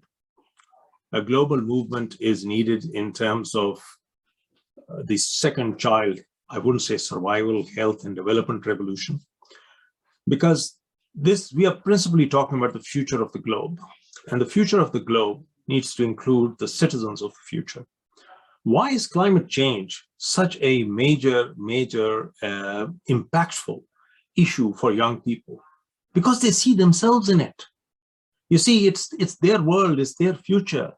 And that's why it has impacted them far more than any of the current crises. When I was growing up in college in the 60s, the world was at war. And for us, peace was important. We were out in the streets in the 60s. Why? Because we believed in it. We believed in global citizenry. Today, the children, the adolescents, my 4-year-old granddaughter talks about climate change. She's picked it up from her peers. And therefore, I think we need to try and engage young people and youth. Why? Because they are the vote bank for tomorrow. Their voice counts. And their voice counts both in terms of the potential solutions and also in terms of getting our politicians to focus on this. How do we get politicians to focus? Firstly, just as Coca-Cola advertises still after 100 years, we need to advocate, and we need to advocate consistently. That's one of the reasons why particularly my group, does not just produce series in the Lancet. We do our darndest to make sure we disseminate, that we advocate, that we publicize, that we go and personally jump down the throat of politicians to say this matters. Had we not done that 20 years ago, I can guarantee you we would not have seen the progress in child survival that we've done. Now is the time for us to be raising the voice as to what has happened with the forgotten victims of COVID-19. I mean, I'm sore at WHO. Why? Because they published a report on mortality, excess mortality out of COVID-19. They've not done the same for the indirect effects of COVID-19 on women, children, and adolescents. Read our report from South Asia and you'll find that it's just as bad as anything that you can get, because just in South Asia, we're talking about 450,000 young girls who have become mothers. Why? Because they were married off. For 2.5 years, schools were closed. And what happens to a 15, 16, 17-year-old girl who's sitting at home? These are global challenges. And these need to be underscored by everybody who's out there. Now, reparations, yes. I mean, in an ideal world, we would expect that people would pay for this. In the real world today, we would be lucky if people are even able to support low and middle income countries through the economic crisis that we are going through right now, which is hitting people at the worst possible time. And is hitting what matters most, their food baskets. And yet at the same time, I find that progress in terms of moving forwards in that space with some degree of mitigation is very slow. And it's only possible for people to get out of this by taking more loans. I was shocked yesterday to read that Sri Lanka has got to take a commercial loan out of China at almost twice the lending rates just to be able to make its payments. And who's come to Sri Lanka's rescue at this time? Which is a crisis, maybe partly of their own creation, but it's a crisis which has been induced by the global economic downturn. They lost all their tourist income. So I think this requires a major thinking, which is consonant with a move that's upfront through decolonization, through possibly looking at solutions that will have the third world or the low and middle income countries coming together. If there was ever the need for global, I would say, sagacious leaders, the Nelson Mandelas, the Jawaharlal Nehrus, the Nassers, the Castros of the world, people who had equity in mind, this is the time for it now.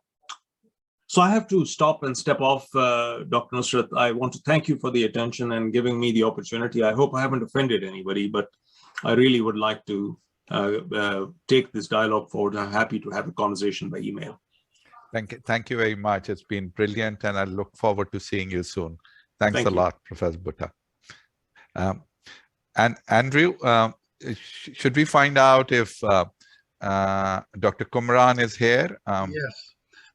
If Dr. Kumran can do his presentation now, I think that would fit in very nicely. And we can try and reduce the break time a bit to try and make up for the. Kumran, are you around? Yes, Nusrat. Hi. Oh, okay. Hi.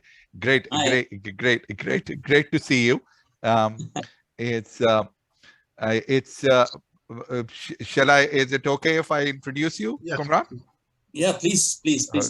Okay. It's I've come to know Dr. Kumran through a very large suicide prevention project on which we work together, funded by Global Challenges Research Fund. And since then, we have been able to talk about learning through play and Dr. Kumran implementing it in India. He has over 25 years experience in both academic and public health service across both countries, India and UK. He's a senior scientist and head of Holdsworth Memorial Hospital, Mysore, India, and associate professor at the University of Southampton in the UK. His research work has focused on understanding how factors operating in early life and through the life course influence adult non-communicable disease, which is very relevant to Professor Bhutta's presentation. He's the co-lead for the Indian arm of the Healthy Life Trajectories Initiative, which is Healthy, which is a set of harmonized trials across 4 countries. And that is what Kumran is going to talk about. Kumran, back to you. Thanks very much, Nusrat. And thanks very much for this invitation. Can you all hear me well? Yeah. Great. I'm dialing in from my mobile. There were some issues with dialing in through my laptop. So please excuse me if there's any breaks in between. I'll try and do the best I can.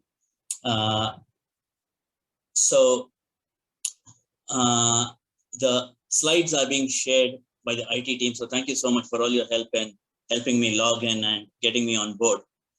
I've been asked to briefly describe the Healthy Life Trajectories initiative. So this is a initiative that was started out of talks at the 2013 Doha World Congress, which took place in Singapore. So this was around the time the WHO were starting their ECHO report, the Ending Childhood Obesity report. And finally, 4 national funding agencies came on board, driven by the Canadian Institutes of Health Research. So the others are the Department of Biotechnology, India, the National Science Foundation of China, and the South African Medical Research Council.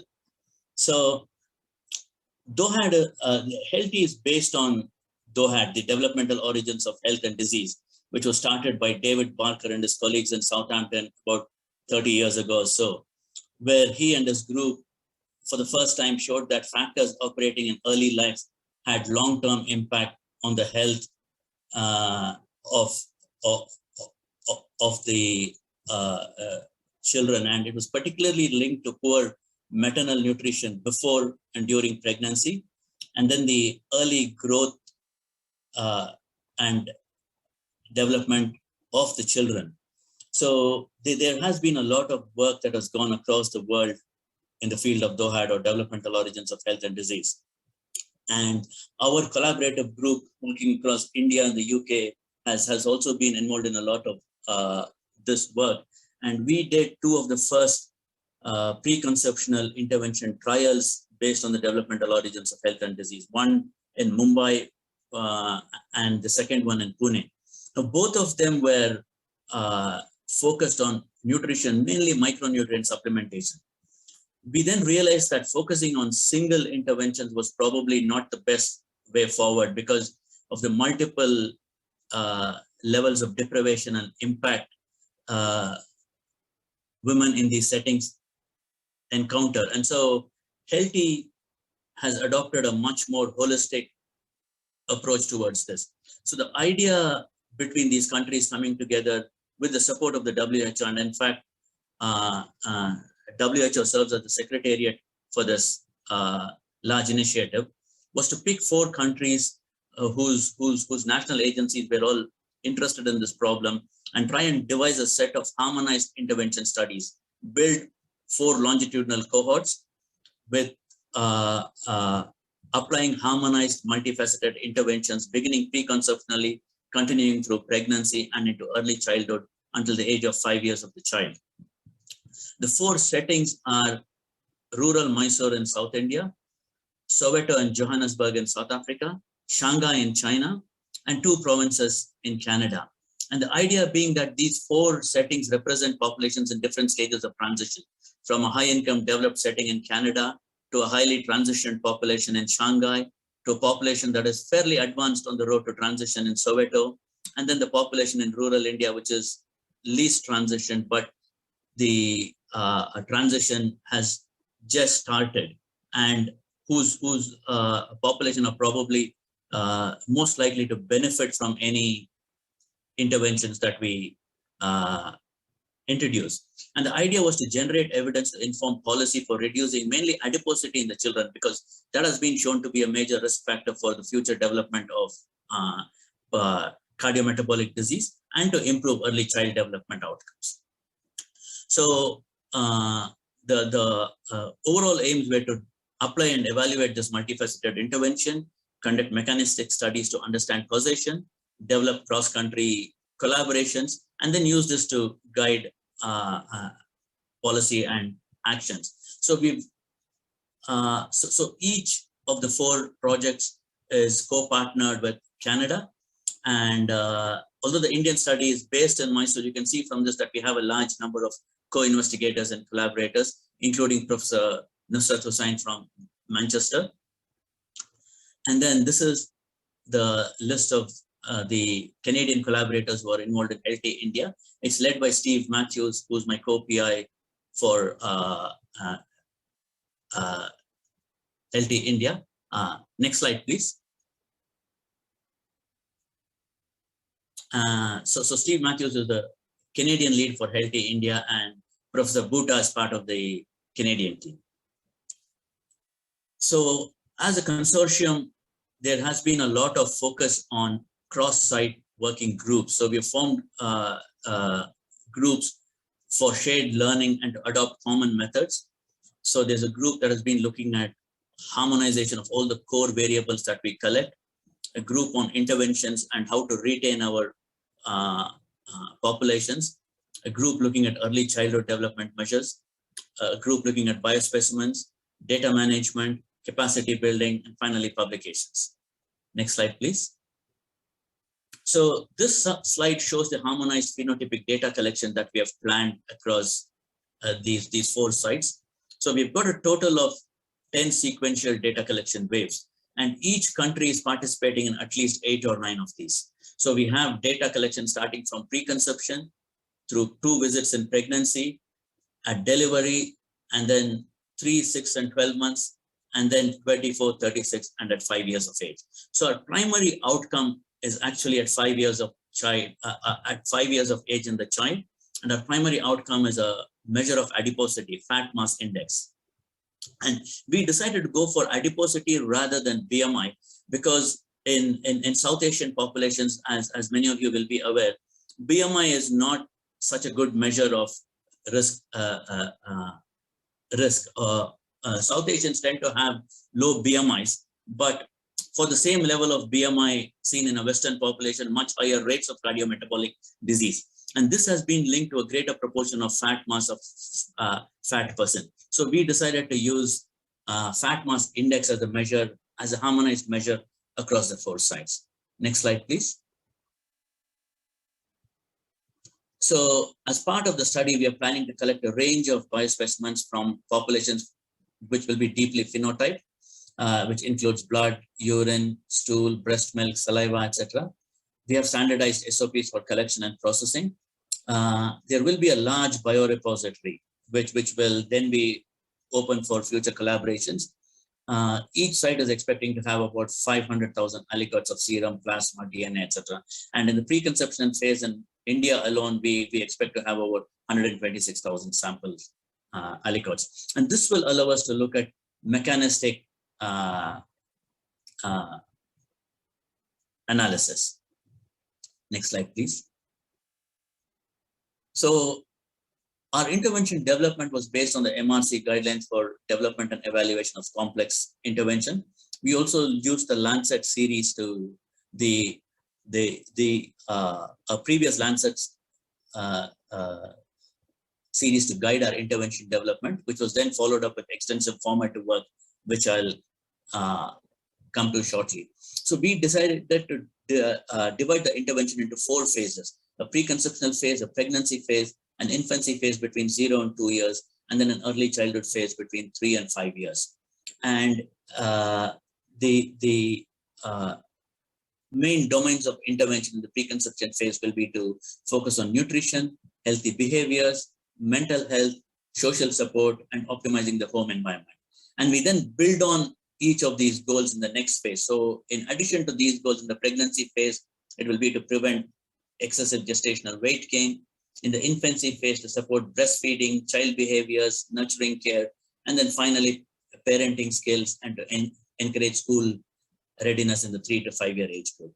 All 4 country sites have adopted a common retention strategy and intervention fidelity protocols based on the TDA checklist. And we have a common data monitoring committee and an international data monitoring committee, which oversees these trials for all 4 sites. Next slide, please. So I'll come on to the more specificities of the Indian study now. So the India study is set in Mysore district in a rural area called HD Kote. And our field site is the Vivekananda Memorial Hospital, which is based in a town called Sargur. This area, this rural population, we have a population of about 270,000 people living here, about 280 villages. And they have limited access to specialist health services, high rates of underweight, stunting, and anemia, particularly in the under 5. So rates of stunting and underweight and under 5s is about 38% for both. Next slide, please. So the study design, India and China have adopted a cluster-based approach, whereas South Africa and Canada have adopted a individual randomized study. In India, we have decided to go for villages as the cluster of a unit. Now, each of these villages are a couple of kilometers away from each other, but they're fairly insular and independent. So in order to minimize any contamination, we decided to go with villages as the unit of cluster.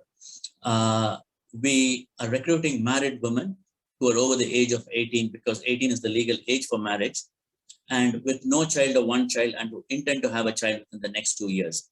We've selected 105 villages and divided them into 3 arms. And all this recruitment is being done right at baseline. So these 3 arms, the first arm will receive the whole suite of interventions that I mentioned previously, starting preconceptionally. The second arm will receive the same set of interventions, but only at the diagnosis of pregnancy, which in practice means about the end of the first trimester. And the reason we decided to have this arm was to look at the relative costs and benefits of starting an intervention preconceptionally versus starting in pregnancy. Obviously, the preconception intervention is going to be much more expensive, and we wanted to do some economic analysis to look at relative benefits versus relative costs. And then the third arm is the control. Next slide, please.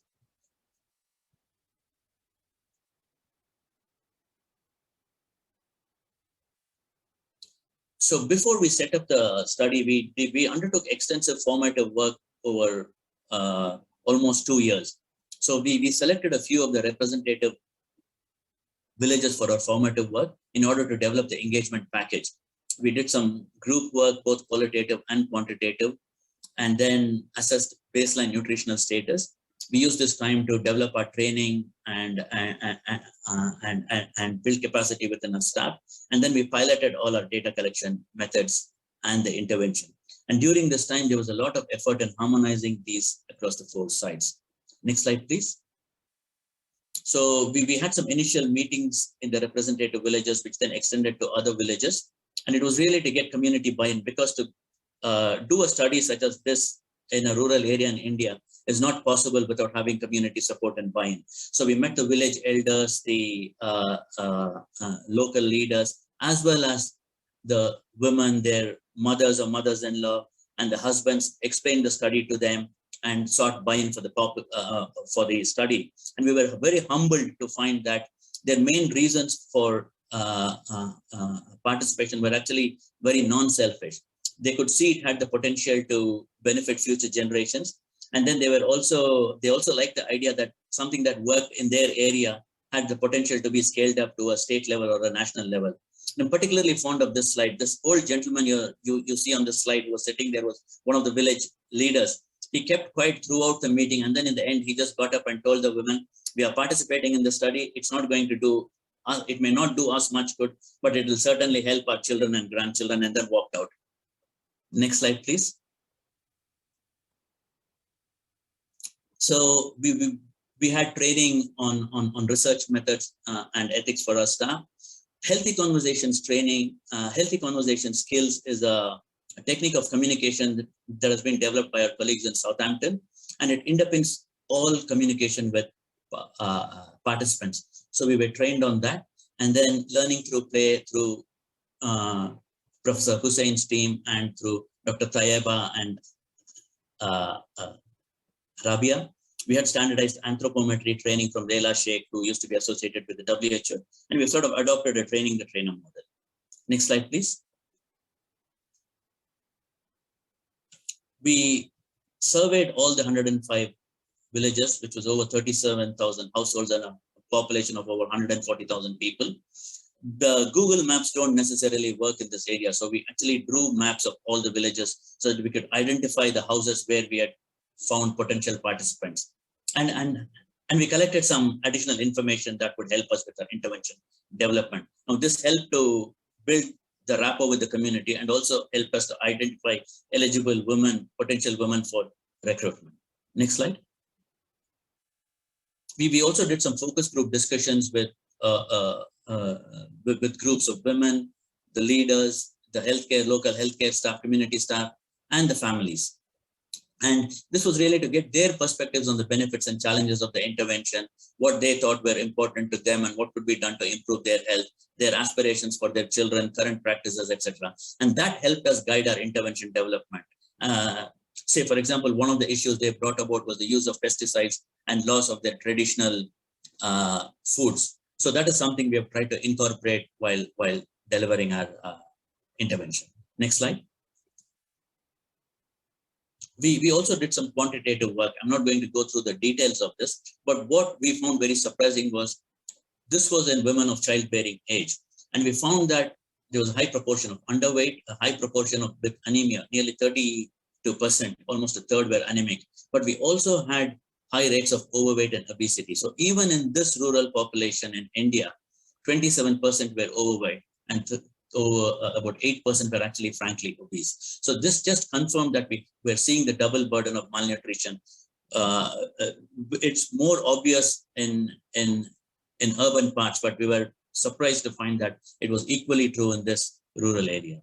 Next slide. We also did some dietary work to see how we could influence their nutrition. And as we expected, we found that carbohydrates were the main source of calories. Their intake of micronutrient-rich foods was quite low, and dietary diversity was quite poor. Not many ate fast foods or processed snacks, but this was their standard meal. So this ball that you see is made of ragi, which is a type of millet, and that was usually eaten with some kind of a sauce with very little dal and a couple of vegetables. So we use this information to modify our existing food frequency question. Next slide. So we then developed intervention modules, 6 preconception modules, which would be delivered during the preconceptional phase, one on general health, one on diet, physical activity and sleep, hygiene and environmental pollution, mental health, and finally preparing for pregnancy. The pregnancy and postnatal modules have been adapted from learning through play with the help of Professor Nusrat's team.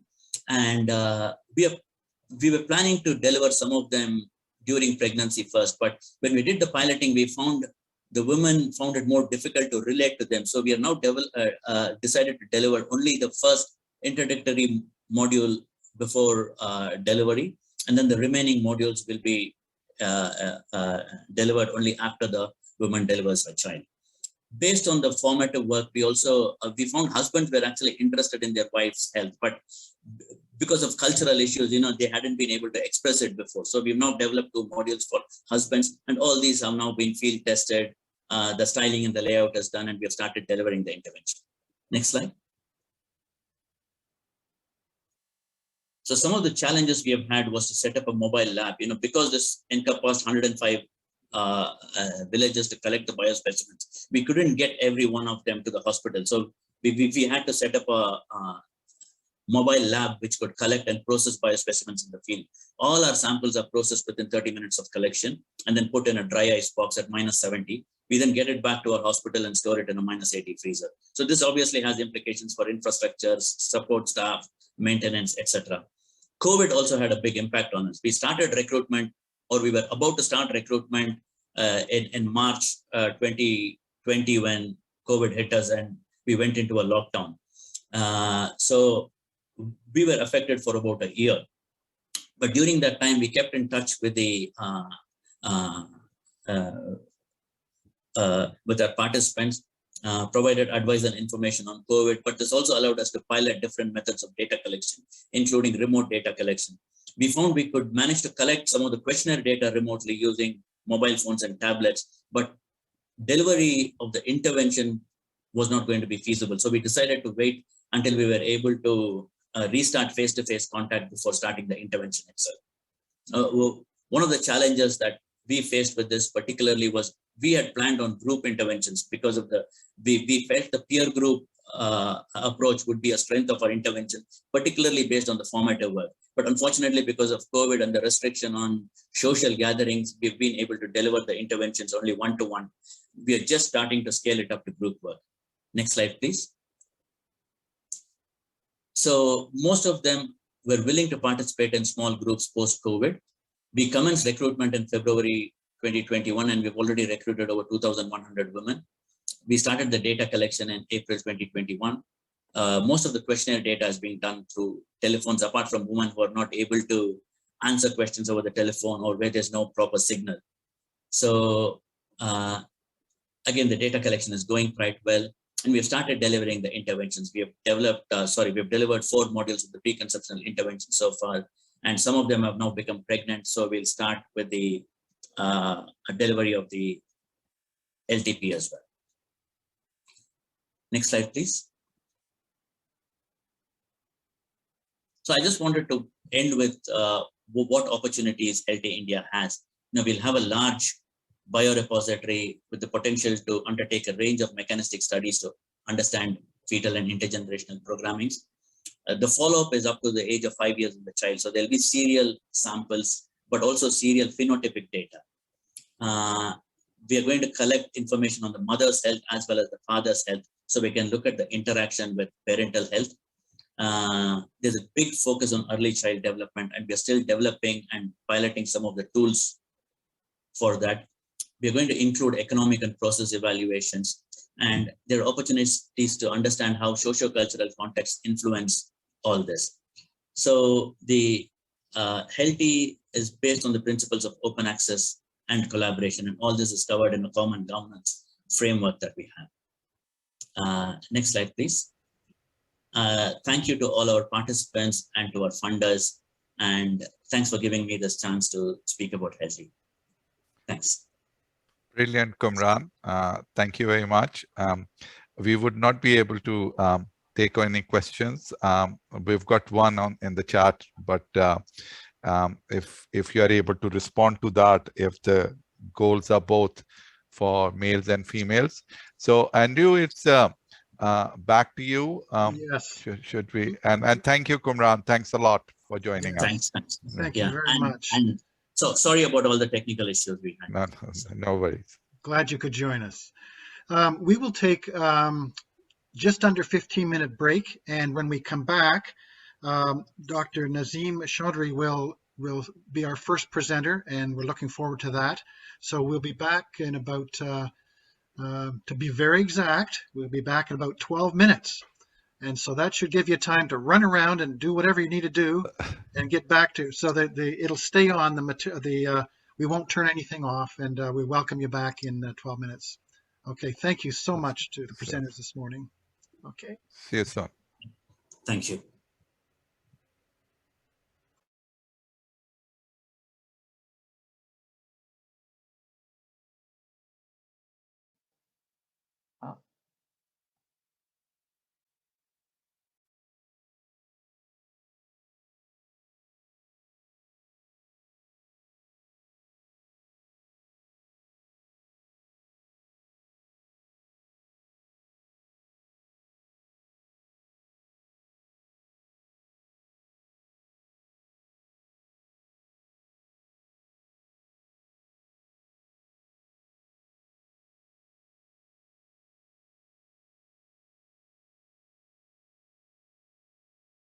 And and we have about 1 minute until I'm sure she's ready to go. Okay. I am introducing Naseem. Yes. And then I'll introduce Safa. And Rabia, it looks to me as though you're running the PowerPoints. Good job. Excellent work. It's really so nice to see so many people.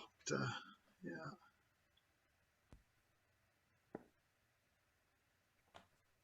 And this response is interesting. The one which Nora has gathered the 11 different organizations. Yeah. I think that's quite interesting. Henry, should we make a start now? Yes, let's do that. Thank you. You'll introduce Naseem. Thank you. Okay. So welcome back, everybody. We have had a brilliant morning session, and I'm sure the afternoon would be as good, if not better. It's my pleasure to introduce Professor Naseem Chaudhry, who I have known for a number of years, definitely from the beginning of where learning through play started in Pakistan in the year 2000. Naseem is the CEO of Pakistan Institute of Living and Learning, which is an organization focused on research and capacity capability building. With regard to health research, their focus is on mental health. And my understanding is one of the major programs of the Institute is around parental mental health. And I'm sure Naseem is going to talk more about it. Naseem is a professor of psychiatry at Dow University of Health Sciences, and she is head of psychological medicine at Remedial Center. She's consultant psychiatrist at South City Hospital. But one of the important things is that she's one of the few psychiatrists globally who is trained both in general adult psychiatry and learning disability. Naseem relocated from the UK to Pakistan. Now I think it's about a little more than 4 years ago. She worked here in the UK about 25 years. And she's really transformed the scene in Pakistan with regard to health research and capacity capability in general, and mental health in particular. She may mention about that she's leading on the first National Psychiatric Morbidity Survey in Pakistan, and she's got provinces, all provinces covered when Professor Bhutta talked about different cultures and different outcomes. She is leading Pakistan on one of the largest studies in the world, which is setting up a unit across a number of countries in Africa and Asia, looking at reducing neonatal mortality and stillbirths. There are a number of other projects she is leading on, but I would now pass in to Naseem to give her talk. Naseem, to you. Thank you, Nusrat. Thank you for your very kind introduction. And I totally agree. What an amazing first half of today's program. Amazing. I just can't get over it. So today what I want to do, I think I'm going to take all of you to join me in my journey, in fact, our journey of over 20 years of work on parenting interventions and child health. So I'm going to take you to when we started by gathering local evidence to now where we are implementing and transitioning to scale in this journey of ours. Can I have the next slide, please? So just a couple of seconds, my disclosure. Next slide. So Nusrat was talking about Pakistan Institute of Living and Learning. We are a not-for-profit organization, and our main mission is to improve health and well-being of our people, in particular their mental health. We have a very wide scope of work, from raising awareness about mental health, reducing stigma, training and development, capacity and capability building. But our big chunk of work is focused on developing innovative, culturally appropriate, safe solutions for mental health problems through research. We have a huge research focus. We are spread across now 8 major cities of Pakistan with our work bases. And amongst many other streams of work that we are involved in, there are 4 main areas where I can say we are doing world-leading work on.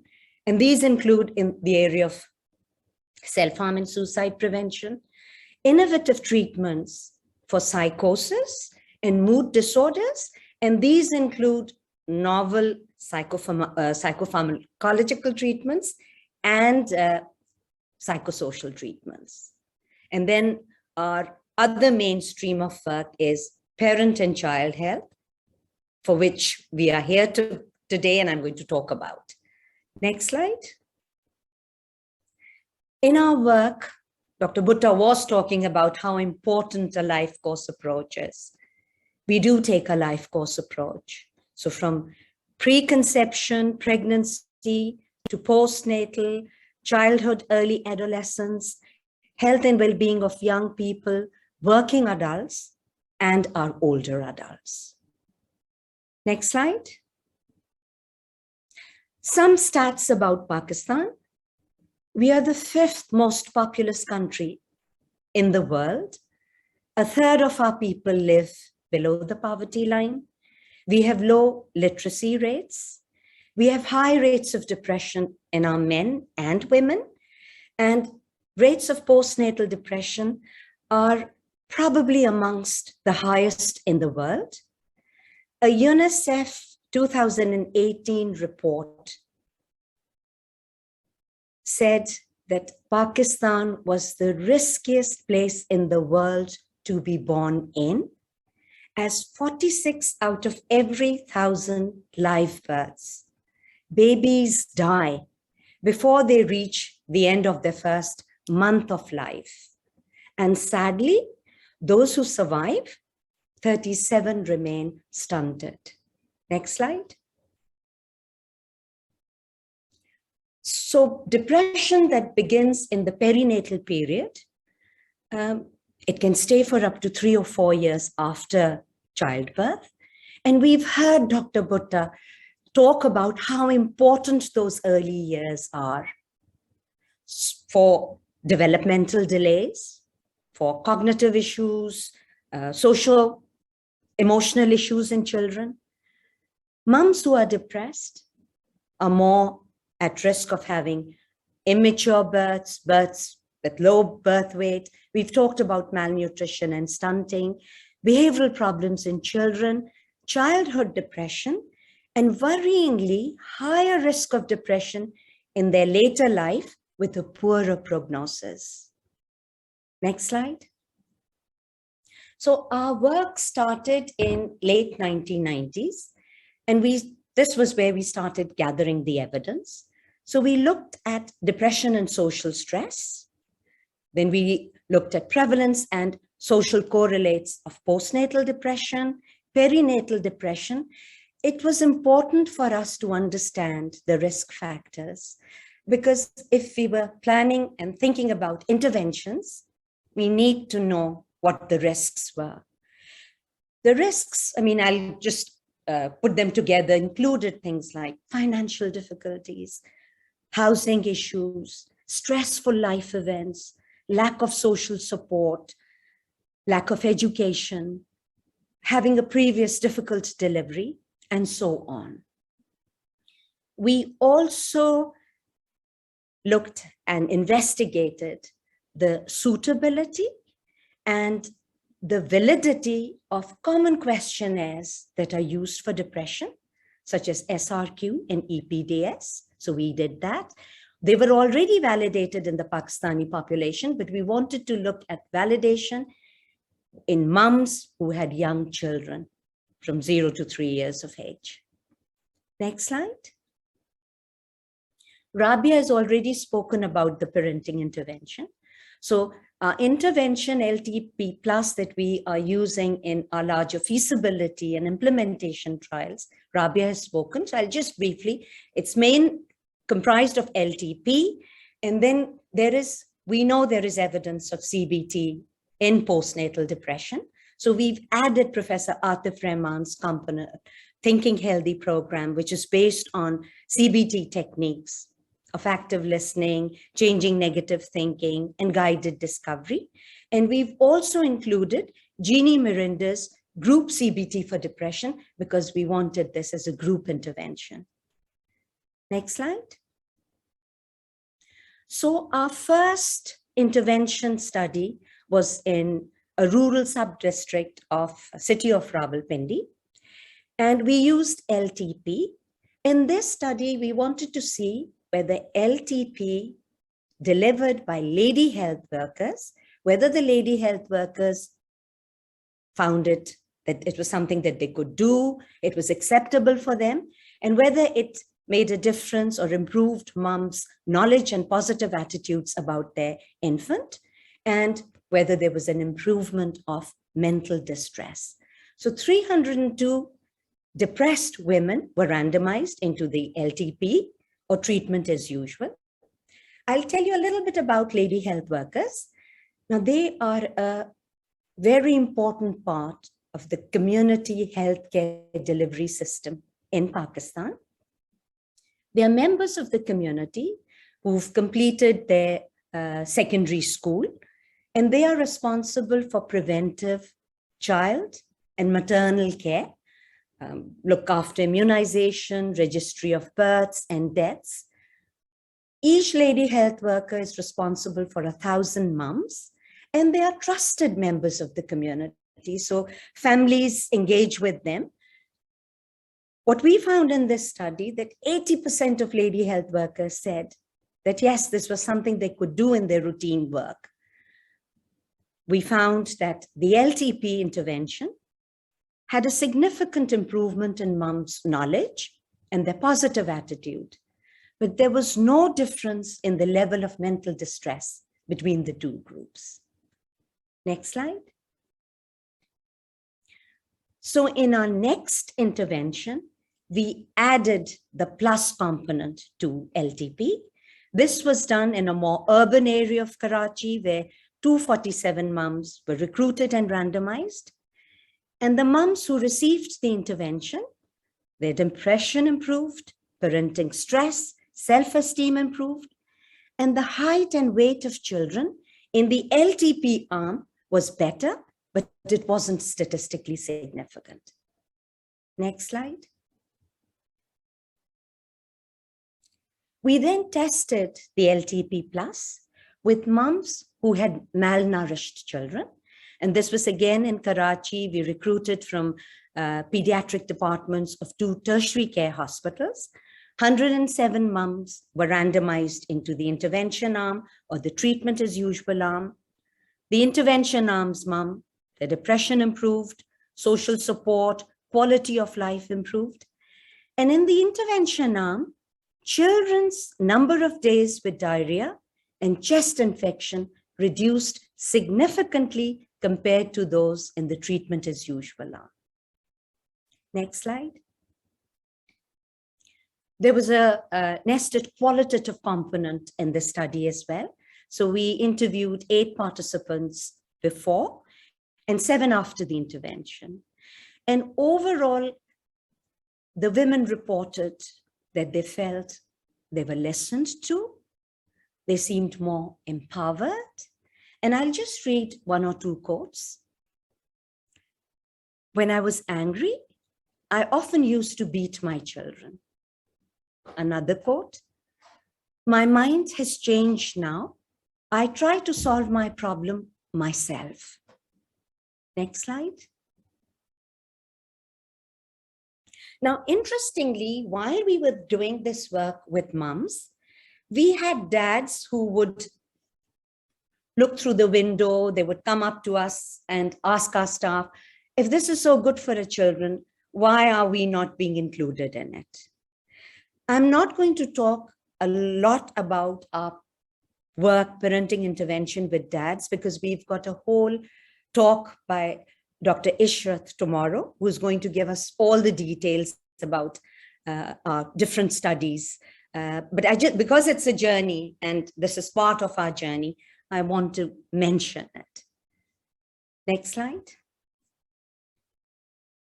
We then got a seed funding from Grand Challenges Canada to feasibility test this intervention in a larger trial.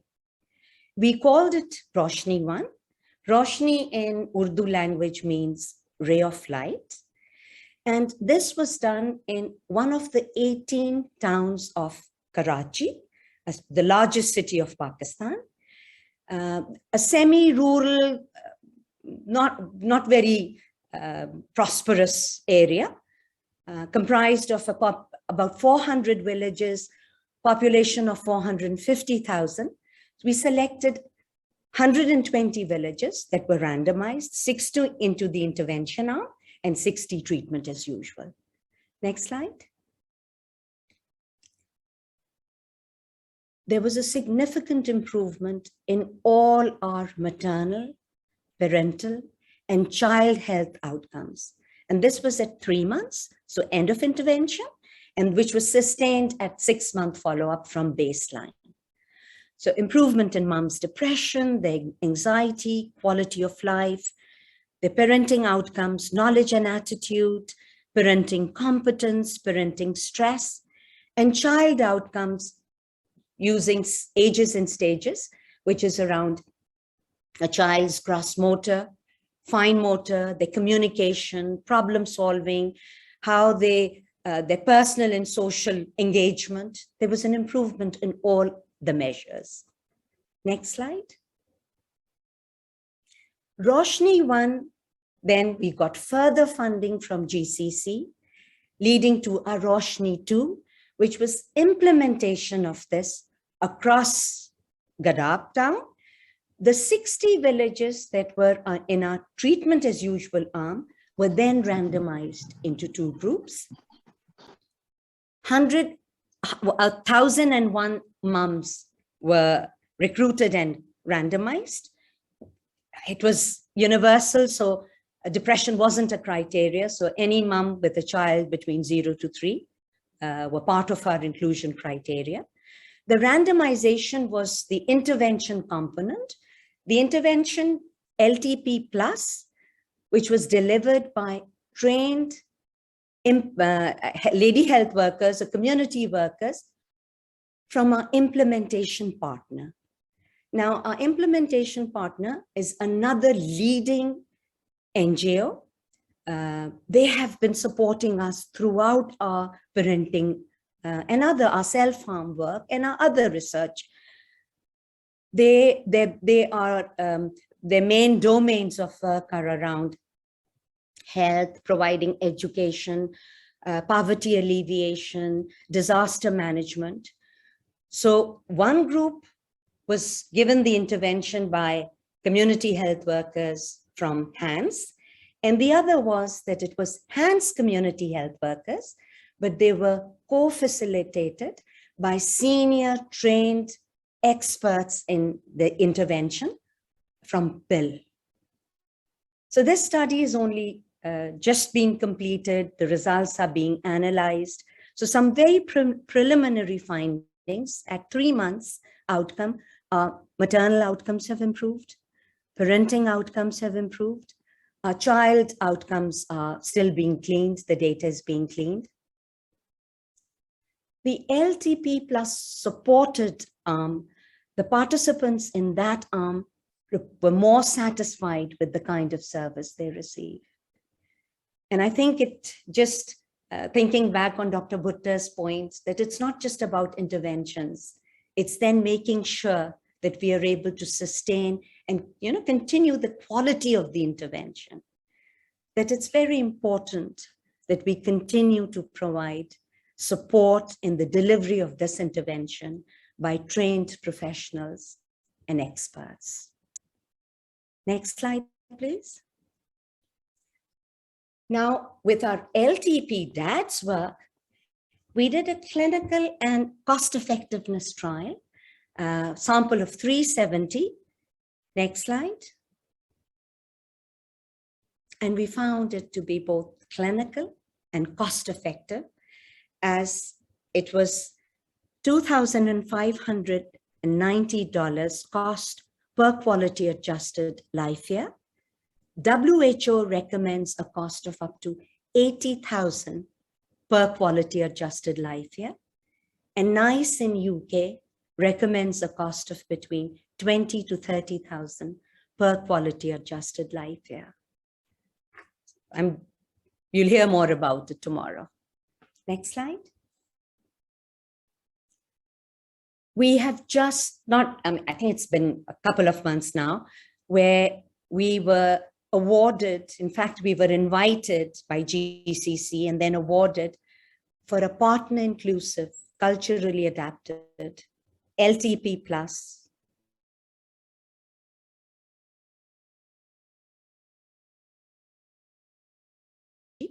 That work has started. And I just want to make a point here that parenting interventions for dads in high-income countries are far and few, let alone a country, patriarchal society. A dad's role is to earn, be the bread earner, to be working, not involved in childcare and child rearing. So we feel that this is a huge achievement, and we feel very proud of this work that we are doing. Next slide. A number of our mums would come up to us and our participant and service user advisory group wanting to improve access to the intervention, because there are issues with stigma, there are issues with taking permission from husband, at times mother-in-laws, commuting, traveling, having to come to a group. So we have tested the efficacy of LTP Plus by using a mobile app. And Tayyaba Kiran tomorrow has a whole session on digital health and delivery of LTP Plus. So other than briefly saying that the intervention in this had two components. One was that mums during the day received generic messages of LTP Plus. The other was intelligent real-time therapy, that depending upon the response that they would give on the day, on the EPDS questionnaire, they were then given coping strategies accordingly. But again, we'll hear more about it tomorrow. Next slide.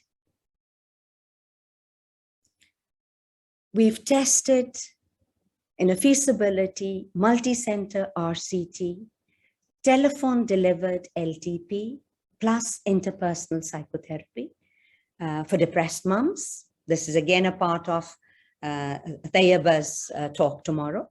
So I'll move on. Next slide. We've done a small feasibility trial with learning through play in my own way, which is from 0 to 6 years for children with Down syndrome. We had 26 depressed mums with children with an intellectual disability, including Down syndrome.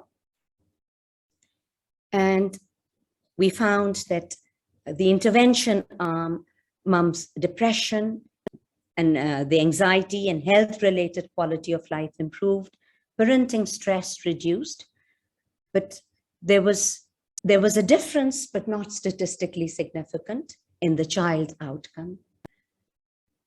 Next slide. We've done a feasibility trial of LTP plus trauma-focused therapy with parents, sample of 300 randomized, with parents who were experiencing a post-traumatic stress disorder. The results of this are being cleaned, so hopefully when we next meet, we'll be able to share the results of the study as well. Next slide. I mentioned earlier that capacity capability building is hugely important for us. But in the context of our parenting work, we've already trained nearly 400 nurses and community health workers in delivery of intervention.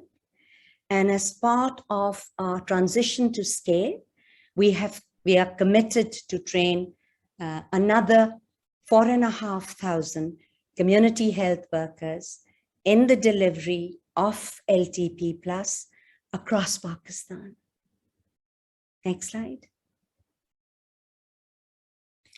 So this was really a very quick snapshot view of our 20 years journey. And I want to end with that in March 2020, our organization with University of Manchester, Professor Nusrat Hussain, and the Parliamentary Task Force on SDG held a mental health summit, which was hosted by the President of Pakistan at the President House. So the person in the middle with the light brown suit is our president. And the person who's standing next to me is the then mayor of the city of Karachi. During the summit, our journey, our work on parenting was discussed. And it was heartening to see the support and the encouragement that we got from the SDG task force, from the president, from our mayor, and from a number of other policymakers and health professionals that were present at the summit. Next slide. We've only recently met with our health minister for Sindh province. Again, she was extremely excited and wanting and that this intervention should become part of routine curriculum for both nurses and community health workers. We are also in the process of establishing a national center for research on parental and child health in one of our leading hospitals in Karachi.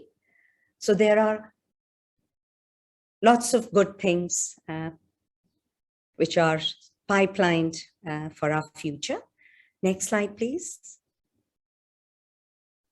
I'm going to end with acknowledging all our funders, our participants, and all our community health workers and lady health workers who were instrumental in getting us through these 20 years and getting us where we are.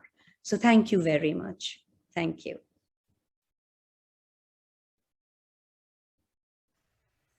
Okay. Yeah, go ahead, Andrew. Well, that was another wonderful presentation, Nazim. Nazim, you may not know, was part of our planning committee, and she not only made a wonderful presentation, but made sure that we got lots of good presenters. Thank you so much, Nazim. That's wonderful. Before I introduce Safa Kaptan, I just want to, a couple of references has been made to learning through play in my own way. And this was developed first by Usha Ramakrishnan, who has been very closely connected to Maya Gayatande and Balamundir in Chennai. And then when she developed it, it came back to Canada, and the Canadian team at Hinks Delcris, which is now Sick Kids, did some further refinements, and it's a wonderful document. I consider it, I use this very seldom, but there's a lot of genius in that material, and I highly recommend you take a look at that if you have not seen that yet. It's a really wonderful addition to the Learning Through Play material. So I'd like to introduce Safa Kaptan. He's now in the final stage of submitting his thesis in the PhD Clinical Psychology program, investigating the feasibility of remote learning through play for parent refugees and asylum seekers. He's also an active member of the EMDR therapy community. Most notably and recently, he pulled together a large-scale training to frontline clinicians supporting displaced parents and children in distress during the Ukraine crisis, which continues. Currently, he is devoting most of his time to editing the first book on group EMDR therapy for Springer Publishing and seeking to expand EMDR into under-recognized populations such as refugees. Now, this is a bit of a side comment, but if I was Safa's advisor, I'd say, Safa, make sure you get your PhD done first before you expand so many places. I kind of think that when he's finished his PhD, what's he going to do? He's going to take on another 500 things over the next week and watch his career develop. But anyway, Safa, we're delighted to have you here, and it's over to you. I think I'm following my advisor's steps, who is Nusrat Hussain. He is with us. So I think we are better at multitasking at every time, everywhere. So thank you for joining us today, and greetings from Istanbul, Turkey.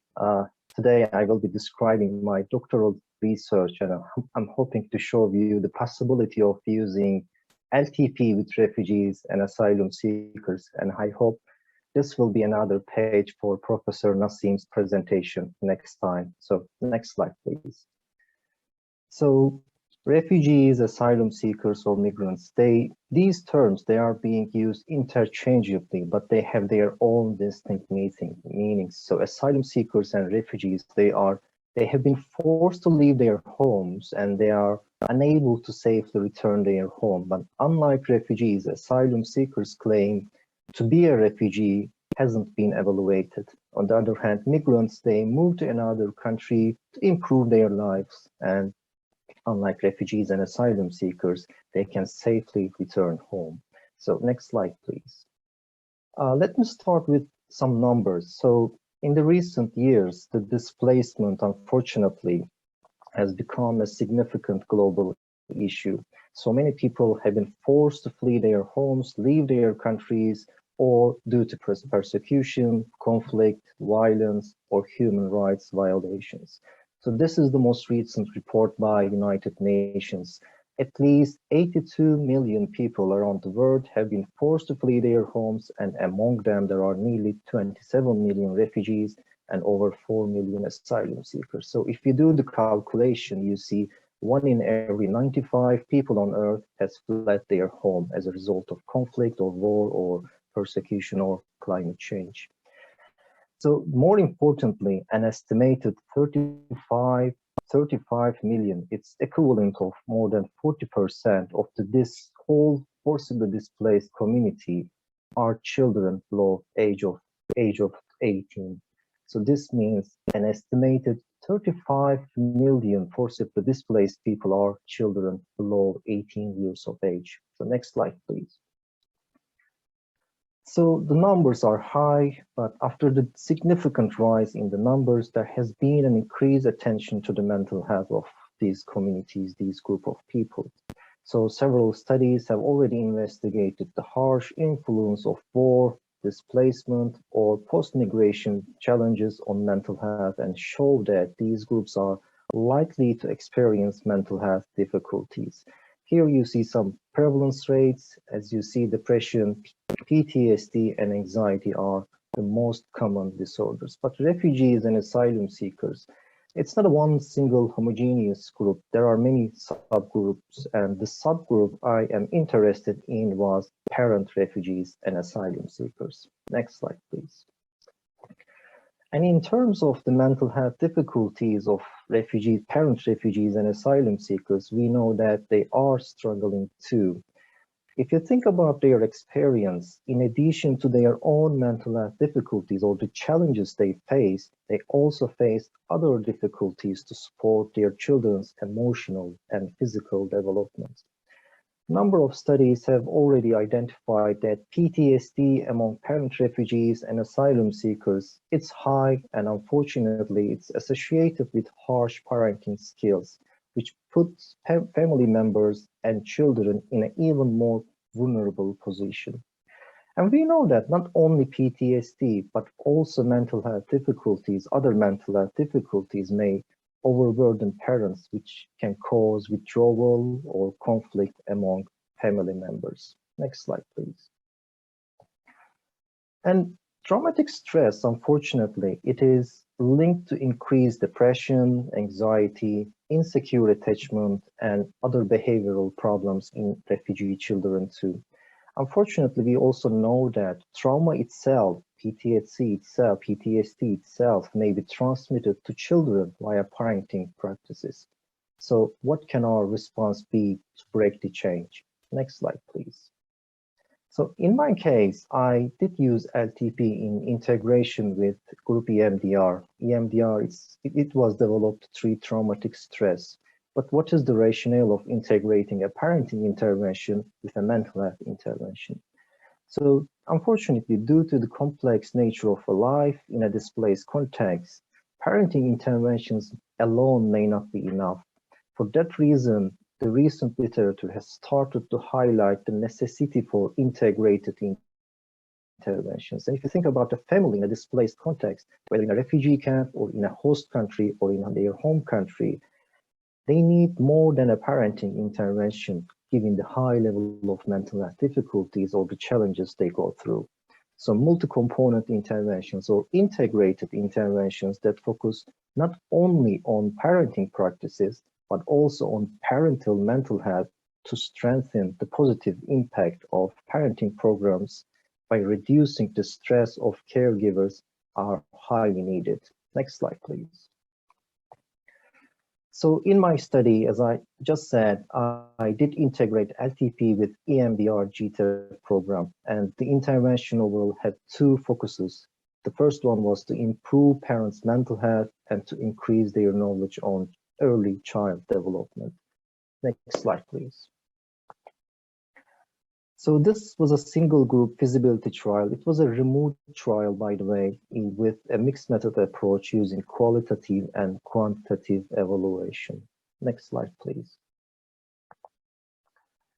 So these are the outcomes. We did measure parenting sense of competence using competence scales. We did measure trauma, anxiety, and depression. Because we had an EMDR component in the overall trial, we also included dissociative experiences scale to avoid dissociation during the EMDR session.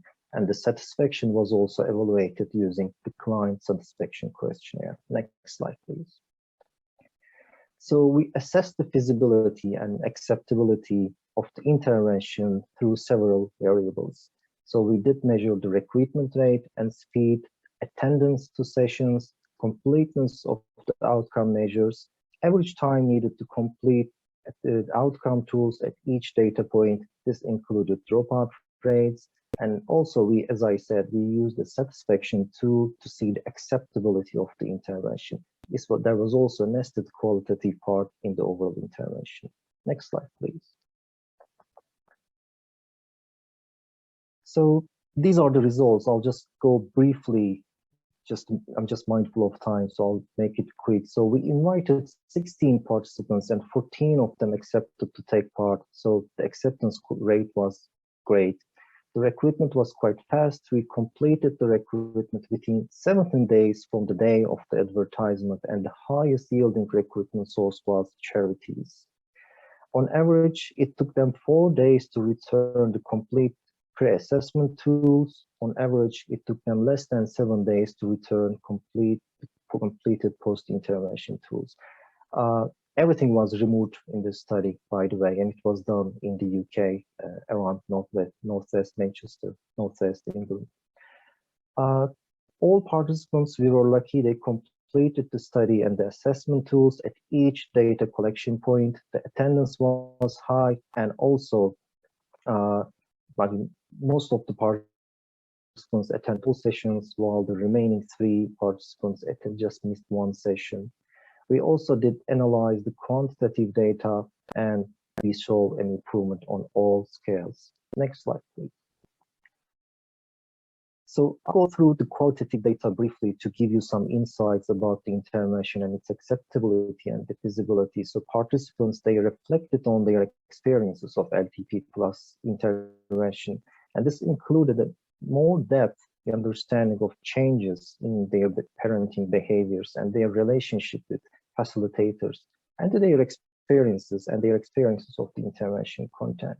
So I'll read through the first one. For example, the first quote: "The training was very informative on child behaviors. I was thinking that if I had this training earlier, I would have been a much better parent.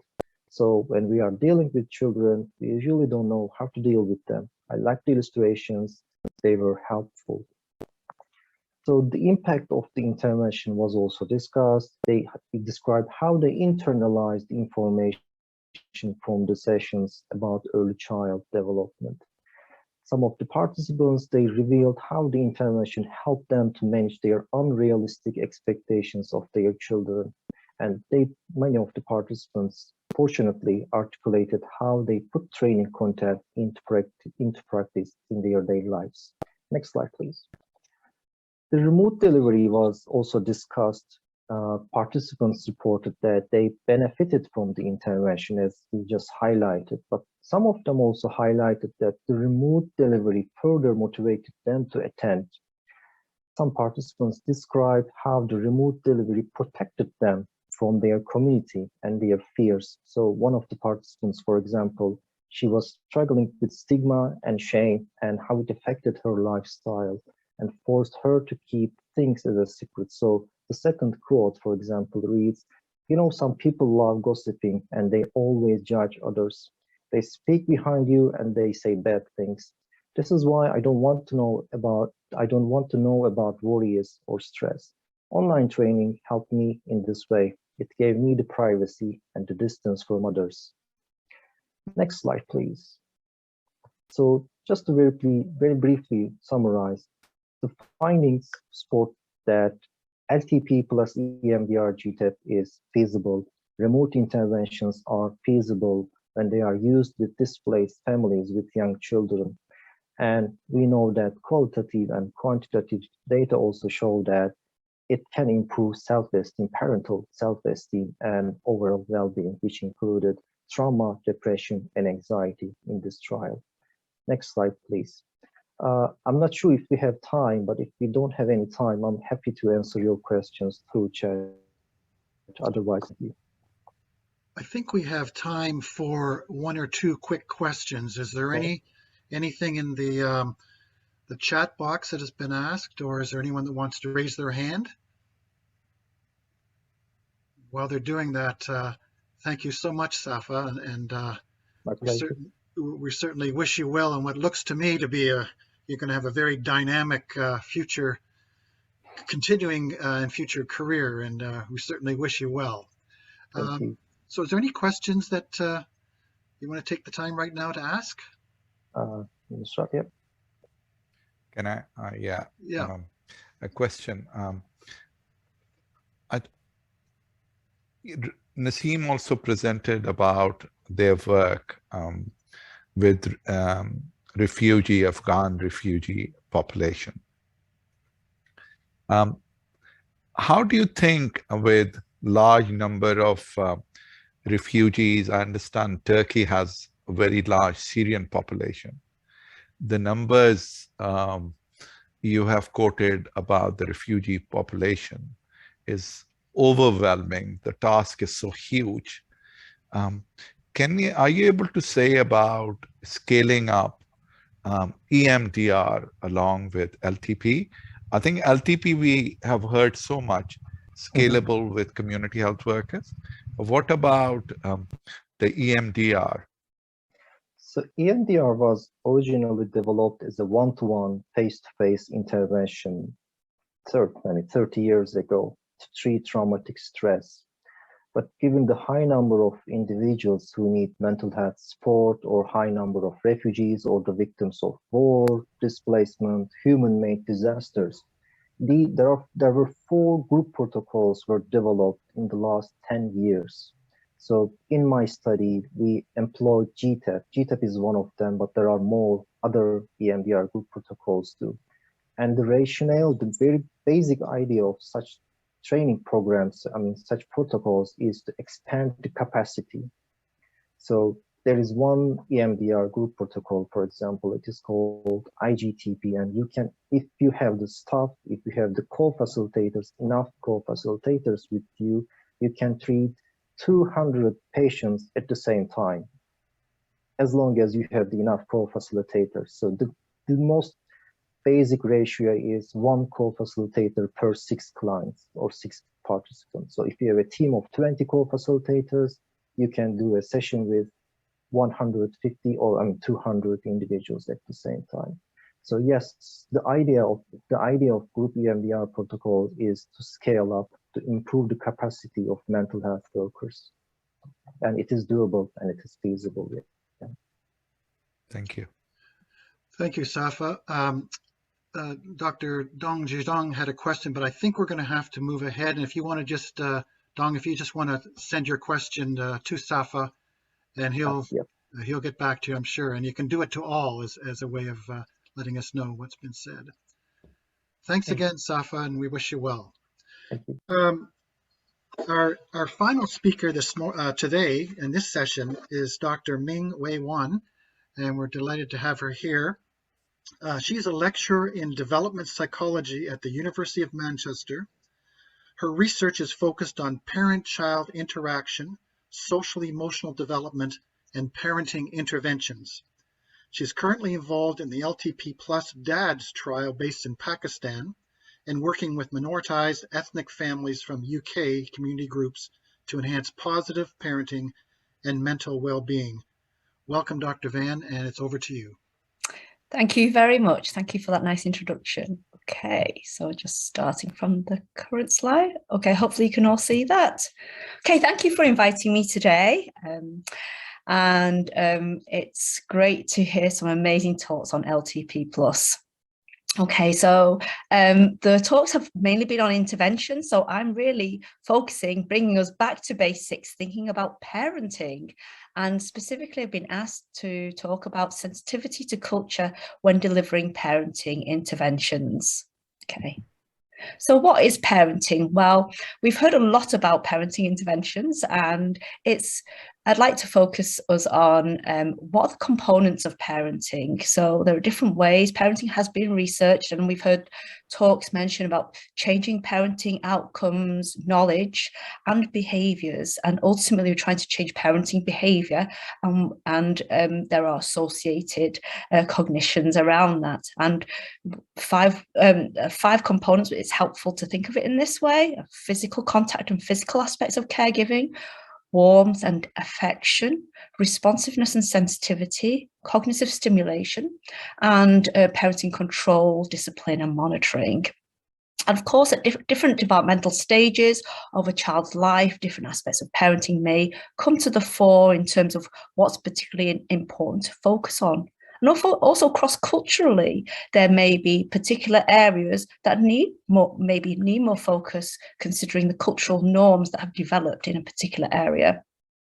Okay, so myself as a developmental psychologist, I will tend to focus on probably those, and especially in the earliest years, my knowledge and expertise is really around kind of those middle three there. So I apologize in advance if I'm a little bit biased in my focus, but there's my disclaimer. Okay, so as a psychologist, of course, I will focus less on the physical aspects of caregiving, but of course I acknowledge that's really important. So when thinking about parenting interventions, we want to know what is optimal for child development. And of course, we have a general sense of what is important, but we do also know that research and parenting interventions have mainly originated from Western countries, also referred to as weird, Western, educated, industrialized, rich and democratic countries. And I imagine all of you who have attended here today are aware that weird countries are actually a minority in the world, you know, a population, okay, people from weird population backgrounds. And I'll refer to this, of course, commonly as Western in this context, although I know that that is also a contentious term, but it's just a convenient term to use because it's not always the Western world we're referring to. But I'll talk to that in more detail in a moment. But of course, a lot of parenting interventions do go on, like LTP, in lower middle income countries or non-Western countries. And they've mostly been developed. Sorry, someone say something? Oh, they've mostly been developed in Western countries, and it's based on research that's also taking place in Western countries, and therefore our general understanding of what's important for optimal development has come from very specific cultural contexts. Okay, and when we're thinking about variations across cultures on parenting, I want to emphasize that there are more similarities than there are variations. Okay, so research concurs with that idea. You know, generally in society, parents want their children to thrive, and universally there are particular things that's helpful for parents to do to help promote different areas of child development. Okay, however, there are differences, or let's say variations across cultures. Of course, within a given culture, there are also variations, so it's all relative, but those variations may reflect differences in norms and cultural values of particular group of people. Okay, and it also may vary according to the roles of family members, the role of parenting, whether it's taken by the immediate parents or wider family, the involvement of siblings, and also the affordances of the physical environment and the constraints of the physical environment and resources available in a particular place. And research has shown that there's often more than one way to the same child outcome. And so there's often more than one route to a positive developmental outcome for a child. And that is perhaps not a kind of nuance that's not emphasized so much in the literature. Okay, and this may depend on the child rearing socialization goals of a particular population. Okay, and also importantly, research shows that the meaning and intention underlying a parenting behavior is really important. And I guess that's where the kind of attitudes and thoughts around parenting behavior, underlying parenting behavior, are important. And these are important things to think about when in all aspects of intervention, adaptation, delivery, and evaluation. Okay, and today we're focusing on delivery, and of course not of course, but those who know me will know that my work often is involved in the evaluation stage. I look at parent-child interactions, especially in the early years, and evaluating them. And so a lot of my work is observational. Okay, so I would like to allude to 4 areas for cultural sensitivity, but this talk, because of time, is going to focus on the first 2.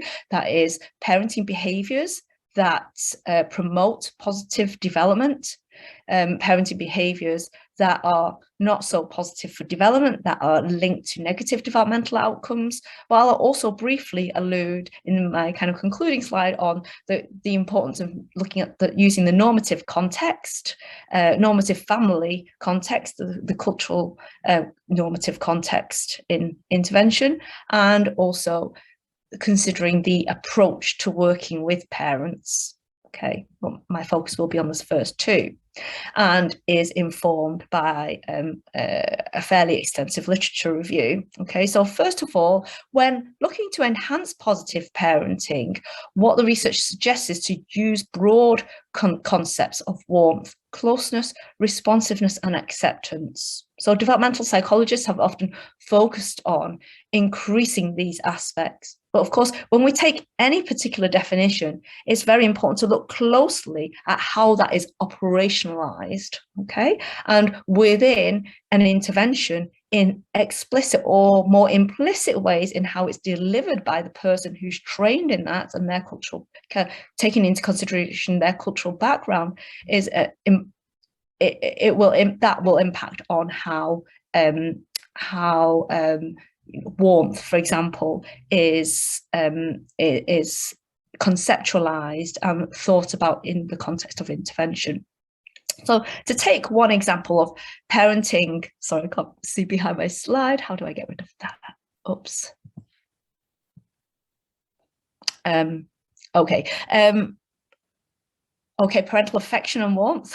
Okay, so in some cultures, this is expressed physically and verbally. So typically, to take an example, American culture, where a lot of the parenting research is derived from, parenting affection is viewed as, very verbal, like saying, I love you.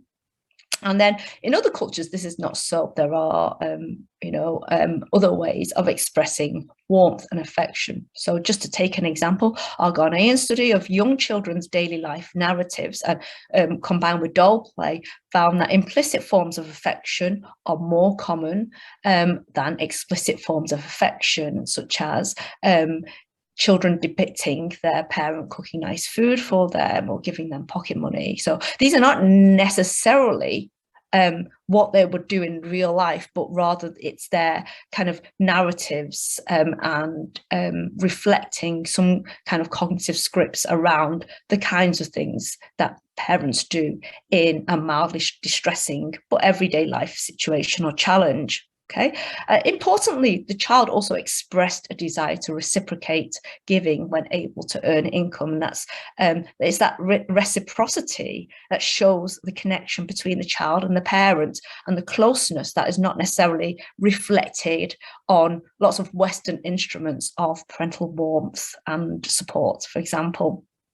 So broad conceptualizations of warmth, acceptance, and support may be more culturally inclusive, where and this is particularly important to bear in mind when considering evaluation. Okay, to take another example, this is specifically in the context of mother-infant interactions, because a lot of my work has been on that, and there's quite a fairly large literature on that. So we can view this from kind of universal aspects of positive behaviour to where there's variations across culture. So if you just take the look on the left-hand side here, we've got sensitive responsiveness, also sometimes viewed as synchrony or contingency, or responsiveness just generally. When studies have looked at this in relation in the parent or mother in relation to developmental outcomes, found that it's predictive of secure attachment relationships, emotion regulation, and language and communication. Okay, so that is pretty robust across all cultures. Okay, and not really a parenting behavior, but I'm just making a note here that infant social communicative skills are also generally universal in terms of following a timetable across different cultures, such as infant development of pointing, imitation, reaching, etc. Okay, so there are universal aspects. However, there are important variations across cultures when you look into the detail. Okay, and this is, for example, a lot of this research is within European populations, so they can be quite nuanced, or it can be between different continents, so, you know, quite geographically and culturally far apart in terms of the tempo or rhythm, timing of the interactions, the amount of speech, the amount of focus, the focus of speech. So whether you focus on labeling an object or labeling relationships between objects. Okay, the amount of face-to-face interaction might be considered distal interaction, because to be face-to-face, you're not really kind of as close physically, but maybe involving a third object, like say a toy, compared with more kind of close body contact and body stimulation. And you know, both of those are acceptable, but the tendencies will vary across cultures, and also in terms of the amount of smiling, the amount of facial vocal warmth provided by the parent, and the modality of responsiveness. So whether responsiveness tends to be touch-based or visual, is it about gaze, or is it a use of a toy, which is more visually based, which is a more of a Western way of interaction, or more touch-based interaction. Okay, the important thing here is that these variations predict not so much the overall outcome in terms of, you know, social development, but really how they're expressed. So the kinds of emotion regulation strategies the infant uses more often might be reflecting the cultural values of a particular population. And it's important that we have measures that vary, that take into account the variances across different groups, cultural groups. Okay, so I've talked about the positive aspects of parenting, or rather parenting behaviors that are linked to positive parenting outcomes. But when looking to reduce negative parenting behaviors, which is surely an important aspect of parenting interventions, is to focus on those behaviors with likely underlying negative parenting cognitions. What do I mean by this? Well, thinking about negative aspects of parenting interaction, we might consider intrusiveness and harsh parenting, which was alluded to in the last presentation. Okay, so just to say intrusiveness, we can view that it's often termed or conceptualized, or lack of autonomy granting, or directiveness, or over control. Okay, and universally, pretty much universally, this is shown to be predictive of particular negative child outcomes. Having said that, it's not necessarily predictive of all parenting outcomes, but particularly focused on child anxiety, child negativity in themselves, and reduced engagement with their mothers. Okay, and harsh parenting, by this we're defining it. The definition of harsh parenting can vary a lot according to the study. Here I'm talking about negative verbal and physical discipline or punishment. And this has been shown to impact on child symptoms, internalizing or emotional and externalizing behavioral symptoms further down the developmental line. Okay, but there are variations across culture as well. So intrusiveness effects don't always apply. It's conditional in terms of it being sensitive to different environments. So in cultures where aspects that are considered intrusive may occur with positive maternal cognitions or behavior, such as warmth in some countries. Okay, so then it may not have that associated negative outcome. Depends what that supposedly intrusive behavior, what the meaning is of that, and when the child is old enough, they create meaning from that as well.